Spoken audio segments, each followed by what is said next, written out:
ਸਤਿ ਸ਼੍ਰੀ ਅਕਾਲ ਪੰਜਾਬੀ ਰੇਡੀਓ ਤੇ Punjabi TV USA ਵੇਖ ਸੁਣ ਰਹੇ ਸਾਰੇ ਸਰੋਤਿਆਂ ਦਾ ਬਹੁਤ-ਬਹੁਤ ਸਵਾਗਤ ਹੈ ਇਸ ਸਮੇਂ ਦੇ ਵਿਸ਼ੇਸ਼ ਪ੍ਰੋਗਰਾਮ ਖਬਰ ਤੇ ਨਜ਼ਰ ਦੇ ਵਿੱਚ। ਖਬਰ ਤੇ ਨਜ਼ਰ ਪ੍ਰੋਗਰਾਮ ਦੇ ਵਿੱਚ ਹਰ ਰੋਜ਼ ਦੀ ਤਰ੍ਹਾਂ ਖਬਰਾਂ ਦੇ ਉੱਪਰ ਚਾਨਣਾ ਪਾਉਣ ਦੇ ਲਈ ਸਾਡੇ ਨਾਲ ਸਾਥ ਹੁੰਦਾ ਹੈ ਸੀਨੀਅਰ ਪੱਤਰਕਾਰ ਮਿੰਟੂ ਗੁਰੂਸਰੀਆ ਜੀ ਦਾ। ਕਰਦੇ ਉਹਨਾਂ ਦਾ ਪ੍ਰੋਗਰਾਮ ਦੇ ਵਿੱਚ ਨਿੱਘਾ ਸਵਾਗਤ। ਬਹੁਤ-ਬਹੁਤ ਸਵਾਗਤ ਹੈ ਜੀ।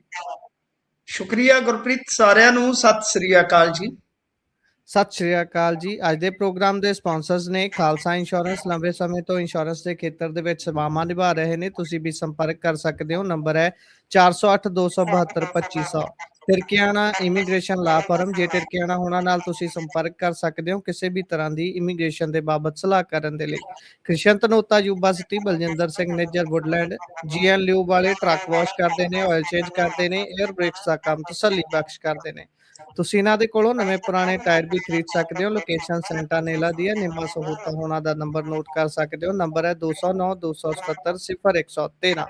Jaswinder Singh Nagra Roseville. Avtar Singh Sangha Yuba City. Baldev Singh Kang Yuba City. ਬਹੁਤ ਬਹੁਤ ਧੰਨਵਾਦ ਹੈ ਸਾਰੇ ਸਪਾਂਸਰਸ ਦਾ।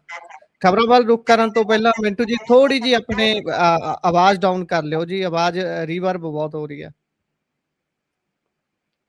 ਚੈੱਕ ਕਰਿਓ ਪਲੀਜ਼। ਜੀ ਜੀ ਜੀ ਬਿਲਕੁਲ ਠੀਕ ਹੈ ਜੀ। ਅੱਗੇ ਵਧਦੇ ਹਾਂ, ਆਪਾਂ ਖਬਰਾਂ ਦਾ ਕਰਦੇ ਹਾਂ ਰੁੱਖ। ਸਭ ਤੋਂ ਪਹਿਲੀ ਖਬਰ ਦੇ ਵੱਲ ਜੇਕਰ ਚੱਲੀਏ ਤਾਂ ਪੂਰੀ ਦੁਨੀਆ ਦੀ ਨਜ਼ਰ ਇੱਕ ਵਾਰ ਮੁੜ ਤੋਂ ਪਾਕਿਸਤਾਨ ਦੇ ਵੱਲ ਹੈ ਜੀ। ਬਿਲਕੁਲ ਬਿਲਕੁਲ ਜੀ ਗੁਰਪ੍ਰੀਤ, ਇਸ ਵੇਲੇ ਆਪਾਂ ਸ਼ੁਰੂਆਤ ਕਰਨੀ ਚਾਹਾਂਗੇ ਜੋ CNBC ਨਿਊਜ਼ ਦੇ ਨਾਲ ਗੱਲਬਾਤ ਕਰਦੇ ਹਾਂ। ਡੋਨਲਡ ਟਰੰਪ ਹੋਰਾਂ ਨੇ ਇੱਕ ਗੱਲ ਕਹੀ ਆ। ਉਹ ਕਹਿੰਦੇ ਕਿ ਅਸੀਂ ਈਰਾਨ ਦੇ ਵਿੱਚ ਸੱਤਾ ਪਰਿਵਰਤਨ ਕਰ ਦਿੱਤਾ ਤੇ ਜਲਦੀ ਇੱਕ ਵੱਡੀ ਡੀਲ ਹੋ ਸਕਦੀ ਹੈ। ਨਾਲ ਕਹਿ ਰਹੇ ਨੇ ਕਿ ਈਰਾਨ ਦੇ ਕੋਲ ਸਮਝੌਤੇ ਤੋਂ ਇਲਾਵਾ ਕੋਈ ਦੂਜਾ ਬਦਲ ਨਹੀਂ ਤੇ ਜੇ ਇਹਨਾਂ ਨੇ ਸਾਡੀ ਗੱਲ ਨਾ ਮੰਨੀ ਤੇ ਫਿਰ ਬੰਬੋ ਬੰਬੀ ਹੋ ਜਾਵਾਂਗੇ। ਮਤਲਬ ਕਿ ਗੋਲਾ ਬਰੂਦ ਸਾਡੇ ਕੋਲ ਵਾਧੂ ਆ, ਫਟੇ ਚੱਕ ਦਿਆਂਗੇ। ਪਰ ਪਿਛਲੇ 24 ਘੰਟਿਆਂ ਦੀਆਂ ਜੇ ਆਪਾਂ ਗਤੀਵਿਧੀਆਂ ਦੀ ਗੱਲ ਕਰੀਏ ਤਾਂ ਲੈਬਨਾਨ ਇਜ਼ਰਾਈਲ ਵਾਰਤਾ ਜਿਹੜੀ ਹੈ ਉਹਦਾ ਵੀ ਦਿਨ ਤੈਅ ਕੀਤਾ ਗਿਆ ਕੱਲ ਦਾ, ਤੇ ਸੀਜ਼ ਫਾਇਰ ਦਾ ਵੀ ਆਖਰੀ ਦਿਨ ਆ। ਇਧਰ ਜੇ ਤੁਸੀਂ ਵੇਖੋਗੇ ਤਾਂ ਇਰਾਨੀਅਨ ਜੋ ਆਉਣਾ ਹੈ ਡੈਲੀਗੇਸ਼ਨ, ਉਹਦਾ ਕਿਤੇ ਨਾ ਕਿਤੇ ਕਹਿ ਲਓ ਕਿ ਸਸਪੈਂਸ ਸੀਗਾ। ਦੇਰ ਸ਼ਾਮ ਤੱਕ ਆਪਣੇ ਇਧਰ ਇੰਡੀਆ ਦਾ ਜਿਹੜਾ ਟਾਈਮ ਆ ਉਹਦੇ ਵਿੱਚ ਕਦੇ ਯੈਸ ਹੋ ਰਹੀ ਸੀ ਕਿਸੇ ਪਾਸਿਓਂ ਨੋ ਹੋ ਰਹੀ ਸੀ। ਪਰ ਫਿਲਹਾਲ ਜੇ ਆਪਾਂ ਗੱਲ ਕਰੀਏ ਤਾਂ ਈਰਾਨ ਦਾ ਇੱਕ ਬਹੁਤ ਵੱਡਾ ਟਵੀਟ ਆਇਆ ਹੈ। ਉਹ ਕਹਿੰਦੇ ਕਿ ਦੇਖੀਏ ਸ਼ਿਕਾਰੀ ਖੁਦ ਹੀ ਜਾਲ ਦੇ ਵਿੱਚ ਫਸ ਗਿਆ ਹੈ। ਈਰਾਨ ਦੇ ਜੋ ਡਿਪਲੋਮੈਟ ਨੇ ਕਿਊਬਾ ਦੇ ਵਿੱਚ, ਉਹਨਾਂ ਨੇ ਸੋਸ਼ਲ ਮੀਡੀਆ ਤੇ ਇੱਕ ਵੀਡੀਓ ਸ਼ੇਅਰ ਕੀਤੀ ਹੈ। ਇਹ ਵੀਡੀਓ ਹਾਰਮੋਜ਼ ਸਟ੍ਰੇਟ ਬੰਦ ਹੋਣ ਤੋਂ ਬਾਅਦ ਫਾਰਸ ਦੀ ਖਾੜੀ ਦੇ ਵਿੱਚ ਫਸੇ ਜਹਾਜ਼ਾਂ ਦਾ। ਵੀਡੀਓ ਦੇ ਵਿੱਚ ਇੱਕੋ ਵੇਲੇ ਕਈ ਜਹਾਜ਼ ਫਸੇ ਉੱਥੇ ਨਜ਼ਰ ਆ ਰਹੇ ਆ। ਤਾਂ ਮਤਲਬ ਕਿ ਜਿੱਦਾਂ ਕਹਿ ਲਈਏ ਕਿ ਟੇਬਲ ਟਾਕ ਤੋਂ ਪਹਿਲਾਂ ਬਹੁਤ ਡਿਪਲੋਮੈਟਿਕ ਗੇਮ ਚੱਲ ਰਹੀ ਹੈ। ਪਾਕਿਸਤਾਨ ਨੇ ਹਾਲਾਂਕਿ ਅਮਰੀਕਾ ਤੇ ਈਰਾਨ ਨੂੰ ਆਪਣੇ ਪੱਧਰ ਤੇ ਅਪੀਲ ਕੀਤੀ ਹੈ ਕਿ ਤੁਸੀਂ ਸੀਜ਼ ਫਾਇਰ ਵਧਾ ਦਿਓ, ਪਰ ਡੋਨਲਡ ਟਰੰਪ ਦੇ ਅਨੁਸਾਰ ਤਾਂ ਸੀਜ਼ ਫਾਇਰ ਜਿਹੜਾ ਹੈ ਉਹ ਨਹੀਂ ਵਧੇਗਾ। ਖੈਰ ਦੇਖਦੇ ਹਾਂ ਕਿ ਕੀ ਗੱਲ ਹੁੰਦੀ ਹੈ ਕਿ ਨਹੀਂ ਹੁੰਦੀ। ਪਰ ਇਸ ਵੇਲੇ ਜੇ ਆਪਾਂ ਵੇਖੀਏ ਤੇ ਸਾਰਿਆਂ ਦੀਆਂ ਨਜ਼ਰਾਂ ਜਿਹੜੀਆਂ ਨੇ ਉਹ ਪਾਕਿਸਤਾਨ ਵੱਲ ਆ। ਕਿ ਜਿਵੇਂ ਹੁਣ ਰੂਸੀ ਵਿਦੇਸ਼ ਮੰਤਰੀ ਦਾ ਮੈਂ ਬਿਆਨ ਦੇਖ ਰਿਹਾ ਸੀ, ਉਹ ਕਹਿੰਦੇ ਕਿ ਇਸਲਾਮਾਬਾਦ ਵਾਰਤਾ ਤੇ ਸਾਡੀ ਨਜ਼ਰ ਟਿਕੀ ਹੈ। ਫਰਾਂਸੀਸੀ ਰਾਸ਼ਟਰਪਤੀ ਬੋਲੇ ਕਿ ਹਾਰਮੋਜ਼ ਦੀ ਨਾਕਾਬੰਦੀ ਕਰਨੀ ਅਮਰੀਕਾ ਦੀ ਗਲਤੀ ਹੈ। ਯਾਨੀ ਤੁਸੀਂ ਕੁੱਲ ਮਿਲਾ ਕੇ ਵੇਖੋ ਗੁਰਪ੍ਰੀਤ ਕਿਸ ਤਰ੍ਹਾਂ ਕੌਮਾਂਤਰੀ ਕੂਟਨੀਤੀ ਘੁੰਮ ਰਹੀ ਹੈ 360। ਤੁਸੀਂ ਦੇਖੋ ਤੇ ਸਹੀ ਕਿ ਫਰਾਂਸ ਬੋਲ ਰਿਹਾ ਹੈ। ਜੇ ਆਪਾਂ ਗੱਲ ਕਰੀਏ ਤਾਂ ਕਿਤੇ ਗੱਲਬਾਤ ਦਾ ਅੰਦਾਜ਼ਾ ਲਾਇਆ ਜਾ ਰਿਹਾ ਕੀ ਹੋ ਸਕਦੀ ਹੈ, ਕਿਤੇ ਵੀਡੀਓ ਪਾਇਆ ਜਾ ਰਿਹਾ, ਕਿਤੇ ਕੁਛ ਤਾਂ ਮਤਲਬ ਕਿ ਪੂਰਾ ਅਜੀਬ ਮਾਹੌਲ ਬਣਿਆ ਪਿਆ ਹੈ। ਚੀਨ ਬੋਲਿਆ ਕਿ ਹਾਰਮੋਜ਼ ਦੇ ਵਿੱਚ ਆਵਾਜਾਈ ਜਿਹੜੀ ਹੈ ਉਹ ਜਲਦ ਆਮ ਵਰਗੀ ਹੋਵੇਗੀ। ਇਹਦੇ ਵੀ ਆਪਣੇ ਇੱਕ ਮਾਇਨੇ ਰੱਖੇ ਜਾਂਦੇ ਆ। ਤਾਂ ਕਹਿਣ ਦਾ ਮਤਲਬ ਇਹ ਹੈ ਕਿ ਬਹੁਤ ਚੀਜ਼ਾਂ ਜਿਹੜੀਆਂ ਨੇ ਉਹ ਇਸਲਾਮਾਬਾਦ ਡਾਇਲੌਗ ਤੋਂ ਪਹਿਲਾਂ ਹੋ ਰਹੀਆਂ। ਤਾਂ ਖੈਰ ਆਪਾਂ ਇੰਤਜ਼ਾਰ ਕਰਦੇ ਹਾਂ ਗੁਰਪ੍ਰੀਤ, ਕਿਉਂਕਿ ਇਸ ਵੇਲੇ ਜੇ ਆਪਾਂ ਵੇਖੀਏ ਤਾਂ ਇੰਡੀਆ ਦਾ ਜਿਹੜਾ ਸਿਨੈਰੀਓ ਹੈ ਕੁਝ ਇਸ ਕਿਸਮ ਦਾ ਹੈ ਕਿ ਜਿਸ ਤਰ੍ਹਾਂ ਹੀ ਮਈ ਚੜੇਗੀ ਤਾਂ ਇੱਥੇ ਤਰਾਈ ਤਰਾਈ ਮੱਚ ਜਾਏਗੀ। ਤੁਸੀਂ ਮੇਰੀ ਗੱਲ ਯਾਦ ਰੱਖਣਾ, ਅੱਗੇ ਮੈਂ ਤੁਹਾਨੂੰ 20 ਮਾਰਚ ਕਿਹਾ ਸੀਗਾ ਨਾ ਗੁਰਪ੍ਰੀਤ, ਹੁਣ ਜੀ ਤੁਸੀਂ ਬਿਲਕੁਲ ਮਈ ਦੀ ਡੇਟ ਯਾਦ ਕਰ ਲੈਣਾ, ਨੋਟ ਡਾਊਨ ਕਰ ਲੈਣਾ ਕਿ 5 ਮਈ ਤੋਂ ਬਾਅਦ ਇੰਡੀਆ ਦੇ ਵਿੱਚ ਤਰਾਈ ਤਰਾਈ ਹੋਏਗੀ। ਕਿਵੇਂ ਹੋਏਗੀ? ਕਿਉਂ? ਇਲੈਕਸ਼ਨ ਗੁਜ਼ਰ ਜਾਣਗੇ ਕੁਝ ਸਟੇਟਾਂ 'ਚ ਜਿਹੜੇ ਚੱਲ ਰਹੇ ਨੇ, ਤੁਰੰਤ ਕੀਮਤਾਂ ਜਿਹੜੀਆਂ ਨੇ ਉਹ ਸਰਕਾਰ ਦੇ ਕੰਟਰੋਲ ਹੇਠੋਂ ਨਿਕਲ ਜਾਣਗੀਆਂ, ਜੀ ਤਾਂ ਉਹਦਾ ਅਸਰ ਤੁਹਾਡੇ ਤੇ, ਮੇਰੇ ਤੇ, ਆਪਣੇ ਸਾਰਿਆਂ ਤੇ ਪਵੇਗਾ ਤੇ ਬਹੁਤ ਭਿਆਨਕ ਪਵੇਗਾ। ਕਿਉਂਕਿ ਜੇ ਤੇਲ ਤੁਸੀਂ ਦੇਖੋਗੇ, ਜਿਵੇਂ ਹੁਣ ਅਮਰੀਕਾ ਦੇ ਵਿੱਚ ਹੈ, ਪਾਕਿਸਤਾਨ ਦੇ ਵਿੱਚ ਆ, ਯੂਏਈ ਦੇ ਵਿੱਚ ਹੈ, ਕਿਤੇ 46%, ਕਿਤੇ 42%, ਕਿਤੇ 32% ਇਦਾਂ ਵਧਿਆ, ਤਾਂ ਆਪਣੇ ਇੱਥੇ ਹੁਣ ਤੱਕ 0% ਵਧਿਆ। ਇਹ ਕਮਾਲ ਦੀ ਗੱਲ ਆ, ਉਹਨੂੰ ਹੋਲਡ ਕਰ ਰੱਖਿਆ, ਮਤਲਬ ਕਿ ਇਹਨਾਂ ਨੇ ਰਲ ਮਿਲ ਕੇ ਇਲੈਕਸ਼ਨਾਂ ਕਰਕੇ। ਤੋ ਇਹ ਆਪਣੇ ਆਪ ਦੇ ਵਿੱਚ ਇੱਕ ਬਹੁਤ ਵੱਡੀ ਗੱਲ ਹੋਏਗੀ ਕਿ ਜੇ 5-6 ਮਈ ਤੋਂ ਪਹਿਲਾਂ ਇਸ ਜੰਗ ਦਾ ਕੋਈ ਨਤਾਰਾ ਨਹੀਂ ਹੁੰਦਾ, ਕੋਈ ਨਵੇੜਾ ਨਹੀਂ ਹੁੰਦਾ ਗੁਰਪ੍ਰੀਤ, ਤਾਂ ਇੰਡੀਆ ਇੱਕ ਐਸਾ ਦੇਸ਼ ਹੋਵੇਗਾ ਆਉਣ ਵਾਲੇ ਸਮੇਂ ਦੇ ਵਿੱਚ ਕਿ ਜਿੱਥੇ ਜੰਗ ਤੇ ਨਹੀਂ ਹੋ ਰਹੀ ਹੋਏਗੀ, ਪਰ ਸਥਿਤੀ ਇਹੋ ਜਿਹੀ ਹੋਏਗੀ ਕਿ ਲੋਕ ਮਹਿੰਗਾਈ ਦੇ ਨਾਲ ਜੰਗ ਕਰ ਰਹੇ ਹੋਣਗੇ। ਜੀ ਬਿਲਕੁਲ ਬਿਲਕੁਲ। ਇਸ ਤੋਂ ਅੱਗੇ ਆਪਾਂ ਵਧਦੇ ਹਾਂ ਤੇ ਪੰਜਾਬ ਦੇ ਵੱਡੇ ਸ਼ਹਿਰਾਂ ਦੇ ਵਿੱਚ ਬਿਜਲੀ ਦੇ ਲੰਬੇ ਕੱਟ ਕਹਿੰਦੇ ਦੇਖਣ ਨੂੰ ਮਿਲਣਗੇ ਆਉਣ ਵਾਲੇ ਕਹਿੰਦੇ 21 ਤੋਂ ਵੈਸੇ 28 ਤੱਕ ਕਹਿੰਦੇ ਨੇ। ਗੁਰਪ੍ਰੀਤ, ਮੈਂ ਅੱਜ ਅਖਬਾਰ ਦੇ ਵਿੱਚ ਇਹ ਪੂਰੇ ਪੰਨਿਆਂ ਦੇ ਨੋਟਸ ਵੇਖੇ ਜਿਹੜੇ ਕਿ ਪੀਐਸਪੀਸੀਐਲ ਵੱਲੋਂ ਦਿੱਤੇ ਗਏ ਕਿ ਇੱਥੇ ਇੰਨੇ ਤੋਂ ਇੰਨਾ ਕੱਟ ਹੋਏਗਾ, ਇੱਥੇ ਇੰਨੇ ਤੋਂ ਇੰਨਾ ਕੱਟ ਹੋਏਗਾ। ਫਿਰ ਬਾਅਦ ਦੇ ਵਿੱਚ ਮਤਲਬ ਕਿ ਮੈਂ ਗੌਰ ਦੇ ਨਾਲ ਜਦੋਂ ਪੜ੍ਹਿਆ, ਕਿਉਂਕਿ ਇਹ ਪਹਿਲੀ ਮਰਤਬਾ ਮੈਂ ਦੇਖ ਰਿਹਾ ਸੀਗਾ ਕਿ ਐਡੇ ਐਡੇ ਵੱਡੇ ਇਸ਼ਤਿਹਾਰ ਜਿਹੜੇ ਆ ਉਹ ਪੀਐਸਪੀਸੀਐਲ ਵੱਲੋਂ ਛਪਾਏ ਜਾ ਰਹੇ ਅਖਬਾਰਾਂ ਦੇ ਵਿੱਚ, ਸੂਚਨਾ ਹਿੱਤ ਸੀਗੇ।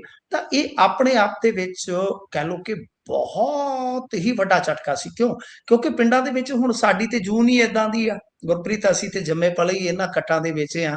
ਤਾਂ ਅੱਜ ਵੀ ਅਸੀਂ ਜੇ ਦੇਖੀਏ ਤੇ ਸਵੇਰੇ ਸਾਡੇ 10 ਵਜੇ ਲਾਈਟ ਚਲੀ ਜਾਂਦੀ ਆ, ਕਈ ਵਾਰ ਰਾਤ ਨੂੰ 10 ਵਜੇ ਆਉਂਦੀ ਹੈ, ਕਈ ਵਾਰ ਰਾਤ ਨੂੰ 6 ਵਜੇ, ਸ਼ਾਮ ਨੂੰ 6 ਵਜੇ, ਕਈ ਵਾਰ ਰਾਤ ਨੂੰ 8 ਵਜੇ, ਕਈ ਵਾਰੀ 12-1 ਵਜੇ ਵੱਜ ਜਾਂਦਾ ਹੈ। ਗਰਮੀਆਂ 'ਚ ਜਾਂ ਕਹਿ ਲਓ ਕਿ ਕਣਕ ਦੇ ਸੀਜ਼ਨ 'ਚ ਸਾਡੇ ਵਾਸਤੇ ਆਮ ਆ, ਪਰ ਸ਼ਹਿਰੀ ਸਪਲਾਈ ਨੂੰ ਐਡੇ ਲੰਮੇ ਕੱਟ ਤੇ ਇੰਨੇ ਦਿਨਾਂ ਦੇ ਕੱਟ, ਜਿਵੇਂ ਲੁਧਿਆਣਾ ਇੰਡਸਟਰੀਅਲ, ਤੁਹਾਨੂੰ ਪਤਾ ਹੈ ਸਿਟੀ ਹੈ, ਮੈਨਚੈਸਟਰ ਆਫ ਪੰਜਾਬ, ਜਲੰਧਰ, ਬਿਲਕੁਲ ਮੋਹਾਲੀ, ਅੰਮ੍ਰਿਤਸਰ, ਬਠਿੰਡਾ, ਪਟਿਆਲਾ, ਇਹਨਾਂ ਦਾ ਸ਼ੈਡਿਊਲ ਜਾਰੀ ਕਰ ਦਿੱਤਾ ਗਿਆ ਹੈ। ਅੱਛਾ, ਇਹਦੇ ਵਿੱਚ ਇਹਨਾਂ ਨੇ ਇਹ ਕਿਹਾ ਹੈ ਕਿ ਬਈ 21 ਅਪ੍ਰੈਲ ਤੋਂ 28 ਅਪ੍ਰੈਲ ਤੱਕ ਇਹ ਕੱਟ ਜਿਹੜੇ ਆ ਉਹ ਰਹਿਣਗੇ। ਨਾਲ ਹਵਾਲਾ ਦਿੱਤਾ ਗਿਆ ਕਿ ਬਿਜਲੀ ਡਿਸਟ੍ਰੀਬਿਊਸ਼ਨ ਦੇ ਵਿੱਚ ਸੁਧਾਰ ਤੇ ਮਾਡਰਨਾਈਜੇਸ਼ਨ ਦੇ ਮਾਮਲੇ ਨੂੰ ਲੈ ਕੇ ਹੀ ਇਹ ਕੱਟ ਜਿਹੜੇ ਲਾਏ ਜਾ ਰਹੇ ਆ। ਜੀ ਗੁਰਪ੍ਰੀਤ, ਥੋੜਾ ਜਿਹਾ ਆਪਾਂ ਨੂੰ ਵੇਖਣਾ ਪਊਗਾ। ਚਲੋ ਇਹ ਤੇ ਕੱਟ ਪੜਾਵਰ, ਜਿੱਦਾਂ ਮੋਹਾਲੀ, ਲੁਧਿਆਣਾ, ਜਲੰਧਰ, ਅੰਮ੍ਰਿਤਸਰ, ਇਹ ਦੱਸਣੇ ਆਪਾਂ ਨੂੰ ਜ਼ਰੂਰੀ ਨਹੀਂ ਹੈ ਕਿ ਪੜਾਵਰ ਇਹ ਜਿਹੜੇ ਕੱਟ ਹਫ਼ਤਾ ਚੱਲਣਗੇ ਤਾਂ ਇਹ ਤੰਗ ਤੇ ਲੋਕਾਂ ਨੂੰ ਕਰਨਗੇ ਹੀ ਕਰਨਗੇ, ਇਹਦੇ 'ਚ ਕੋਈ ਸ਼ੱਕ ਨਹੀਂ। ਕਿਉਂਕਿ ਜੇ ਤੁਸੀਂ ਵੇਖੋਗੇ ਜਿੱਦਾਂ ਹੀ ਗਰਮੀ ਵਧੀ, ਬਿਜਲੀ ਦੀ ਡਿਮਾਂਡ ਜਿਹੜੀ ਆ ਉਹ 3,500 ਮੈਗਾਵਾਟ ਜਿਹੜੀ ਆ ਉਹ ਵੱਧ ਗਈ ਆ, ਜੀ ਲਗਭਗ 10,000 ਮੈਗਾਵਾਟ ਡਿਮਾਂਡ ਹੈ। ਤੇ ਇਹਦੇ ਨਾਲ ਹੀ ਜਿਸ ਤਰ੍ਹਾਂ ਆਪਾਂ ਦੇਖ ਰਹੇ ਹਾਂ ਕਿ ਇਹਨਾਂ ਨੇ ਪਬਲਿਕ ਨੋਟਿਸ ਜਾਰੀ ਕਰ ਦਿੱਤਾ ਇਹਨਾਂ ਕੱਟਾਂ ਦਾ, ਤੇ ਵੀ ਨਾਲ ਦੀ ਨਾਲ ਜੇ ਤੁਸੀਂ ਵੇਖੋਗੇ ਤਾਂ ਹੀਟ ਵੇਵ ਦਾ ਵੀ ਅਲਰਟ ਆ ਗਿਆ, ਜੀ ਯਾਨੀ ਆਪਣੇ ਲੋ ਵੀ ਚੱਲਣ ਦੀ ਸੰਭਾਵਨਾ ਹੈ। ਤੇ ਇਹਦਾ ਮਤਲਬ ਹੈ ਕਿ ਲੋਕ ਤੰਗ ਹੋਣਗੇ। ਪਰ ਜੋ ਮਾਡਰਨਾਈਜੇਸ਼ਨ ਕਿਹਾ ਜਾ ਰਿਹਾ ਹੈ, ਜੋ ਹਵਾਲਾ ਦਿੱਤਾ ਜਾ ਰਿਹਾ ਕਿ ਬਿਹਤਰ ਡਿਸਟ੍ਰੀਬਿਊਸ਼ਨ ਬਈ ਦੇਣ ਵਾਸਤੇ ਅਜਿਹਾ ਕੀਤਾ ਜਾ ਰਿਹਾ। ਦੇਖੋ, ਇਸ ਤੋਂ ਪਹਿਲਾਂ ਇੱਕ ਸਟੇਟਮੈਂਟ ਆਈ ਸੀ, ਤੁਹਾਨੂੰ ਯਾਦ ਹੋਣਾ ਹੈ। ਸਟੇਟਮੈਂਟ ਕੀ ਆਈ ਸੀਗੀ? ਉਹ ਜੀ ਸਟੇਟਮੈਂਟ ਆਈ ਸੀਗੀ ਮਾਨ ਸਾਹਿਬ ਦੀ, ਔਰ ਇਹਨਾਂ ਦੇ ਪਿੰਡ ਤੋਂ ਹੀ ਉਹ ਪਾਇਲਟ ਪ੍ਰੋਜੈਕਟ ਸ਼ੁਰੂ ਹੋਇਆ ਸੀਗਾ ਕਿ ਅਸੀਂ ਖੇਤਾਂ ਦੇ ਵਿੱਚੋਂ ਵੀ ਤਾਰਾਂ ਗਾਇਬ ਕਰ ਦੇਣੀਆਂ ਨੇ ਤੇ ਬਿਲਕੁਲ ਅੰਡਰਗਰਾਉਂਡ ਹਾਂਜੀ, ਸਮਾਰਟ ਟਰਾਂਸਫਾਰਮਰ ਰੱਖਾਂਗੇ। ਜੀ ਅੱਛਾ, ਇਹ ਇਦਾਂ ਤੇ ਨਹੀਂ ਕਿਤੇ ਕਿ ਸ਼ਹਿਰਾਂ ਨੂੰ ਵੀ ਸੁੰਦਰ ਬਣਾਉਣ ਜਾ ਰਹੇ, ਕਹਿੰਦੇ ਸੀ ਖੇਤਾਂ ਨੂੰ ਸੁੰਦਰ ਬਣਾਉਣ ਜਾ ਰਹੇ। ਧਿਆਨ ਰੱਖਣਾ, ਤੁਸੀਂ ਤੇ ਸ਼ਹਿਰ 'ਚ ਰਹਿੰਦੇ ਹੋ, ਅਸੀਂ ਤੇ ਪਿੰਡੂ ਬੰਦੇ ਆ, ਕਿ ਕਿਤੇ ਜੀ ਰਾਤੋਂ ਰਾਤ ਤੁਹਾਡੀਆਂ ਤਾਰਾਂ ਜਿਹੜੀਆਂ ਉਹ ਅੰਡਰਗਰਾਉਂਡ ਨਾ ਹੋ ਜਾਣ। ਐਸਾ ਜੀ ਤਾਂ ਨਹੀਂ, ਬਿਲਕੁਲ ਮਾਡਰਨਾਈਜੇਸ਼ਨ ਤੇ ਇਦਾਂ ਦਾ ਹੀ ਹੁੰਦਾ। ਹੋਰ ਤਾਂ ਹੂੰ ਪਤਾ ਨਹੀਂ, ਹੋਰ ਤੇ ਇਹਨਾਂ ਨੂੰ ਕੀ ਫੁੰਮਣ ਲਾਉਣੇ ਇਹਨਾਂ ਨੇ ਖੰਭਿਆਂ ਨੂੰ, ਕੀ ਜੀ ਇਹਨਾਂ ਦੇ ਉੱਤੇ, ਕੀ ਇਹਨਾਂ ਨੇ ਗੁਲਾਬ ਟੰਗਣੇ। ਤੋ ਗੱਲ ਇਹ ਆ ਕਿ ਇਹ ਜਿਹੜਾ ਕੰਮ ਚੱਲਦਾ ਪਿਆ ਨਾ, ਮੈਂ ਤੁਹਾਨੂੰ ਅਲਟੀਮੇਟਲੀ ਦੱਸ ਦੇਵਾਂ ਕਿ ਇਹ ਬਿਜਲੀ ਦਾ ਨਿੱਜੀਕਰਨ ਜਿਹੜਾ ਹੈ ਉਹ ਖੋਲਣ ਦਾ ਤਹੱਈਆ ਹੈ। ਕਿਉਂਕਿ ਇੰਡੀਅਨ ਗਵਰਨਮੈਂਟ ਸਟੇਟਾਂ ਨੂੰ ਪੈਸੇ ਦਿੰਦੀ ਹੀ ਤਾਂ ਹੈ ਜੇ ਇਸ ਫੀਲਡ ਦੇ ਵਿੱਚ ਇਸ ਖੇਤਰ 'ਚ ਅੱਗੇ ਵੱਧਦਾ ਕੋਈ ਸਟੇਟ, ਜੀ ਯਾਨੀ ਉਹਦਾ ਪਹਿਲਾ ਪੜਾਅ ਸੀ ਸਮਾਰਟ ਮੀਟਰ, ਠੀਕ ਹੈ ਜੀ। ਦੂਸਰਾ ਜੀ ਪੜਾਅ ਹੈ ਕਿ ਸਬਸਿਡੀਆਂ ਨੂੰ ਘੱਟ ਕਰਦੇ ਜਾਣਾ ਹੈ। ਤੀਸਰਾ ਹੂੰ ਪੜਾਅ ਹੈ ਕਿ ਤੁਸੀਂ ਫਰੈਂਚਾਈਜ਼ ਸਿਸਟਮ ਜਿਹੜਾ ਹੈ ਉਹ ਦੇਣਾ ਹੈ। ਜਿਵੇਂ ਵੱਡੀਆਂ ਪਾਰਟੀਆਂ ਹੁੰਦੀਆਂ, ਕਾਰਪੋਰੇਟ ਹੁੰਦੇ ਆ, ਫਰੈਂਚਾਈਜ਼ ਸਿਸਟਮ ਕਿ ਲੁਧਿਆਣਾ ਗਿਆ ਅਡਾਨੀ ਕੋਲ, ਜਲੰਧਰ ਜੀ ਗਿਆ ਅੰਬਾਨੀ ਕੋਲ, ਮੋਹਾਲੀ ਗਿਆ ਫਲਾਨੀ ਕੋਲ, ਜੀ ਤੇ ਅੰਮ੍ਰਿਤਸਰ ਗਿਆ ਢਮਕਾਨੀ ਕੋਲ। ਤਾਂ ਯਾਨੀ ਕੁੱਲ ਮਿਲਾ ਕੇ ਇਹ ਫਰੈਂਚਾਈਜ਼ ਸਿਸਟਮ ਮਤਲਬ ਕਿ ਪੜਾਅ ਦਰ ਪੜਾਅ, ਔਰ ਸਬਸਿਡੀ ਘਟਾਉਣ ਵਾਸਤੇ ਜਿੱਦਾਂ ਟਰਾਂਸਫਾਰਮਰ ਲੱਗਣਗੇ ਸਮਾਰਟ ਤੇ ਉਹ ਅੰਡਰਗਰਾਉਂਡ ਤਾਰਾਂ ਵਗੈਰਾ, ਇਹ ਸਾਰਾ ਕੁਝ ਮੈਨੂੰ ਤੇ ਇਹੋ ਹੀ ਜਾਪਦਾ ਹੈ ਕਿ ਇਹਨਾਂ ਨੇ ਜੀ ਸ਼ਰਤਾਂ ਦੇ ਤਹਿਤ ਪੈਸੇ ਵਸੂਲ ਕੀਤੇ ਹੋਏ ਆ। ਜੇਕਰ ਇਹ ਸਮਾਰਟ ਮੀਟਰ ਦਾ ਟਾਰਗੇਟ ਨਹੀਂ ਸੀ ਅਚੀਵ ਕਰਦੇ ਤਾਂ ਇਹਨਾਂ ਨੂੰ ਪੈਸੇ ਨਹੀਂ ਸੀ ਮਿਲਦੇ, ਕਿਉਂਕਿ ਗਵਰਨਮੈਂਟ ਦਿੰਦੀ ਉਸ ਹਿਸਾਬ ਨਾਲ ਹੈ ਜੀ ਕਿ ਤੁਸੀਂ ਬਿਲਕੁਲ ਇੰਨਾ ਕੰਮ ਕਰ ਲਓ ਇੰਨੇ ਹਜ਼ਾਰ ਕਰੋੜ ਚੱਕੋ, ਇੰਨਾ ਕੰਮ ਕਰ ਦਿਓ ਇੰਨੇ ਹਜ਼ਾਰ ਕਰੋੜ ਚੱਕੋ।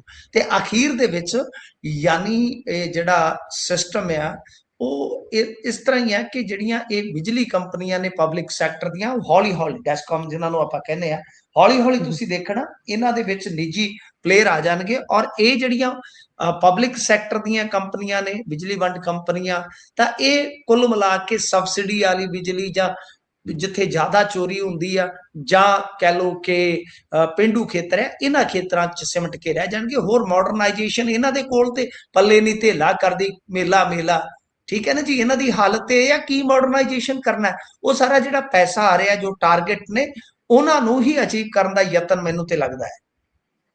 ਜੀ ਜੀ ਉਹ ਐਕਸਪੈਰੀਮੈਂਟ ਕਰਦੇ ਨੇ ਨਾ, ਉਹ ਕਹਿੰਦੇ ਨੇ ਵੀ ਕੇਂਦਰ ਵਾਲੇ ਪੈਸੇ ਲੈਣੇ ਆ ਤਾਂ ਪਹਿਲਾਂ ਆਹ ਕੰਮ ਕਰੋ। ਬਿਲਕੁਲ ਉਸੇ ਤਰਜ਼ ਤੇ ਤਾਂ ਇਹ ਜਿਹੜੇ ਮੀਟਰ ਲੱਗ ਰਹੇ ਨੇ, ਸਮਾਰਟ ਮੀਟਰ, ਅੱਜ ਕੱਲ ਲਗਾਤਾਰ ਵੀਡੀਓਜ਼ ਉਹਦੀਆਂ ਵੀ ਬਾਹਰ ਆ ਰਹੀਆਂ ਨੇ ਵੀ ਭਾਈ ਆ ਇਹਦੇ ਚ ਤਾਂ ਸਿਮ ਜਿਹੀ ਨਿਕਲੀ ਆਉਂਦੀ ਹੈ ਬਾਹਰ ਨੂੰ। ਖੈਰ ਅੱਗੇ ਵਧੀਏ ਤੇ ਆਈਜੀ ਗੌਤਮ ਚੀਮਾ ਦਾ ਕੇਸ ਬਰੀ ਹੋਇਆ ਹੈ ਜੀ। ਇਹ ਅਫਸਰ ਵੀ ਕਿਸੇ ਟਾਈਮ ਬਹੁਤ ਸੁਰਖੀਆਂ 'ਚ ਰਿਹਾ ਹੈ ਗੁਰਪ੍ਰੀਤ, ਬਹੁਤ ਹੀ ਜ਼ਿਆਦਾ।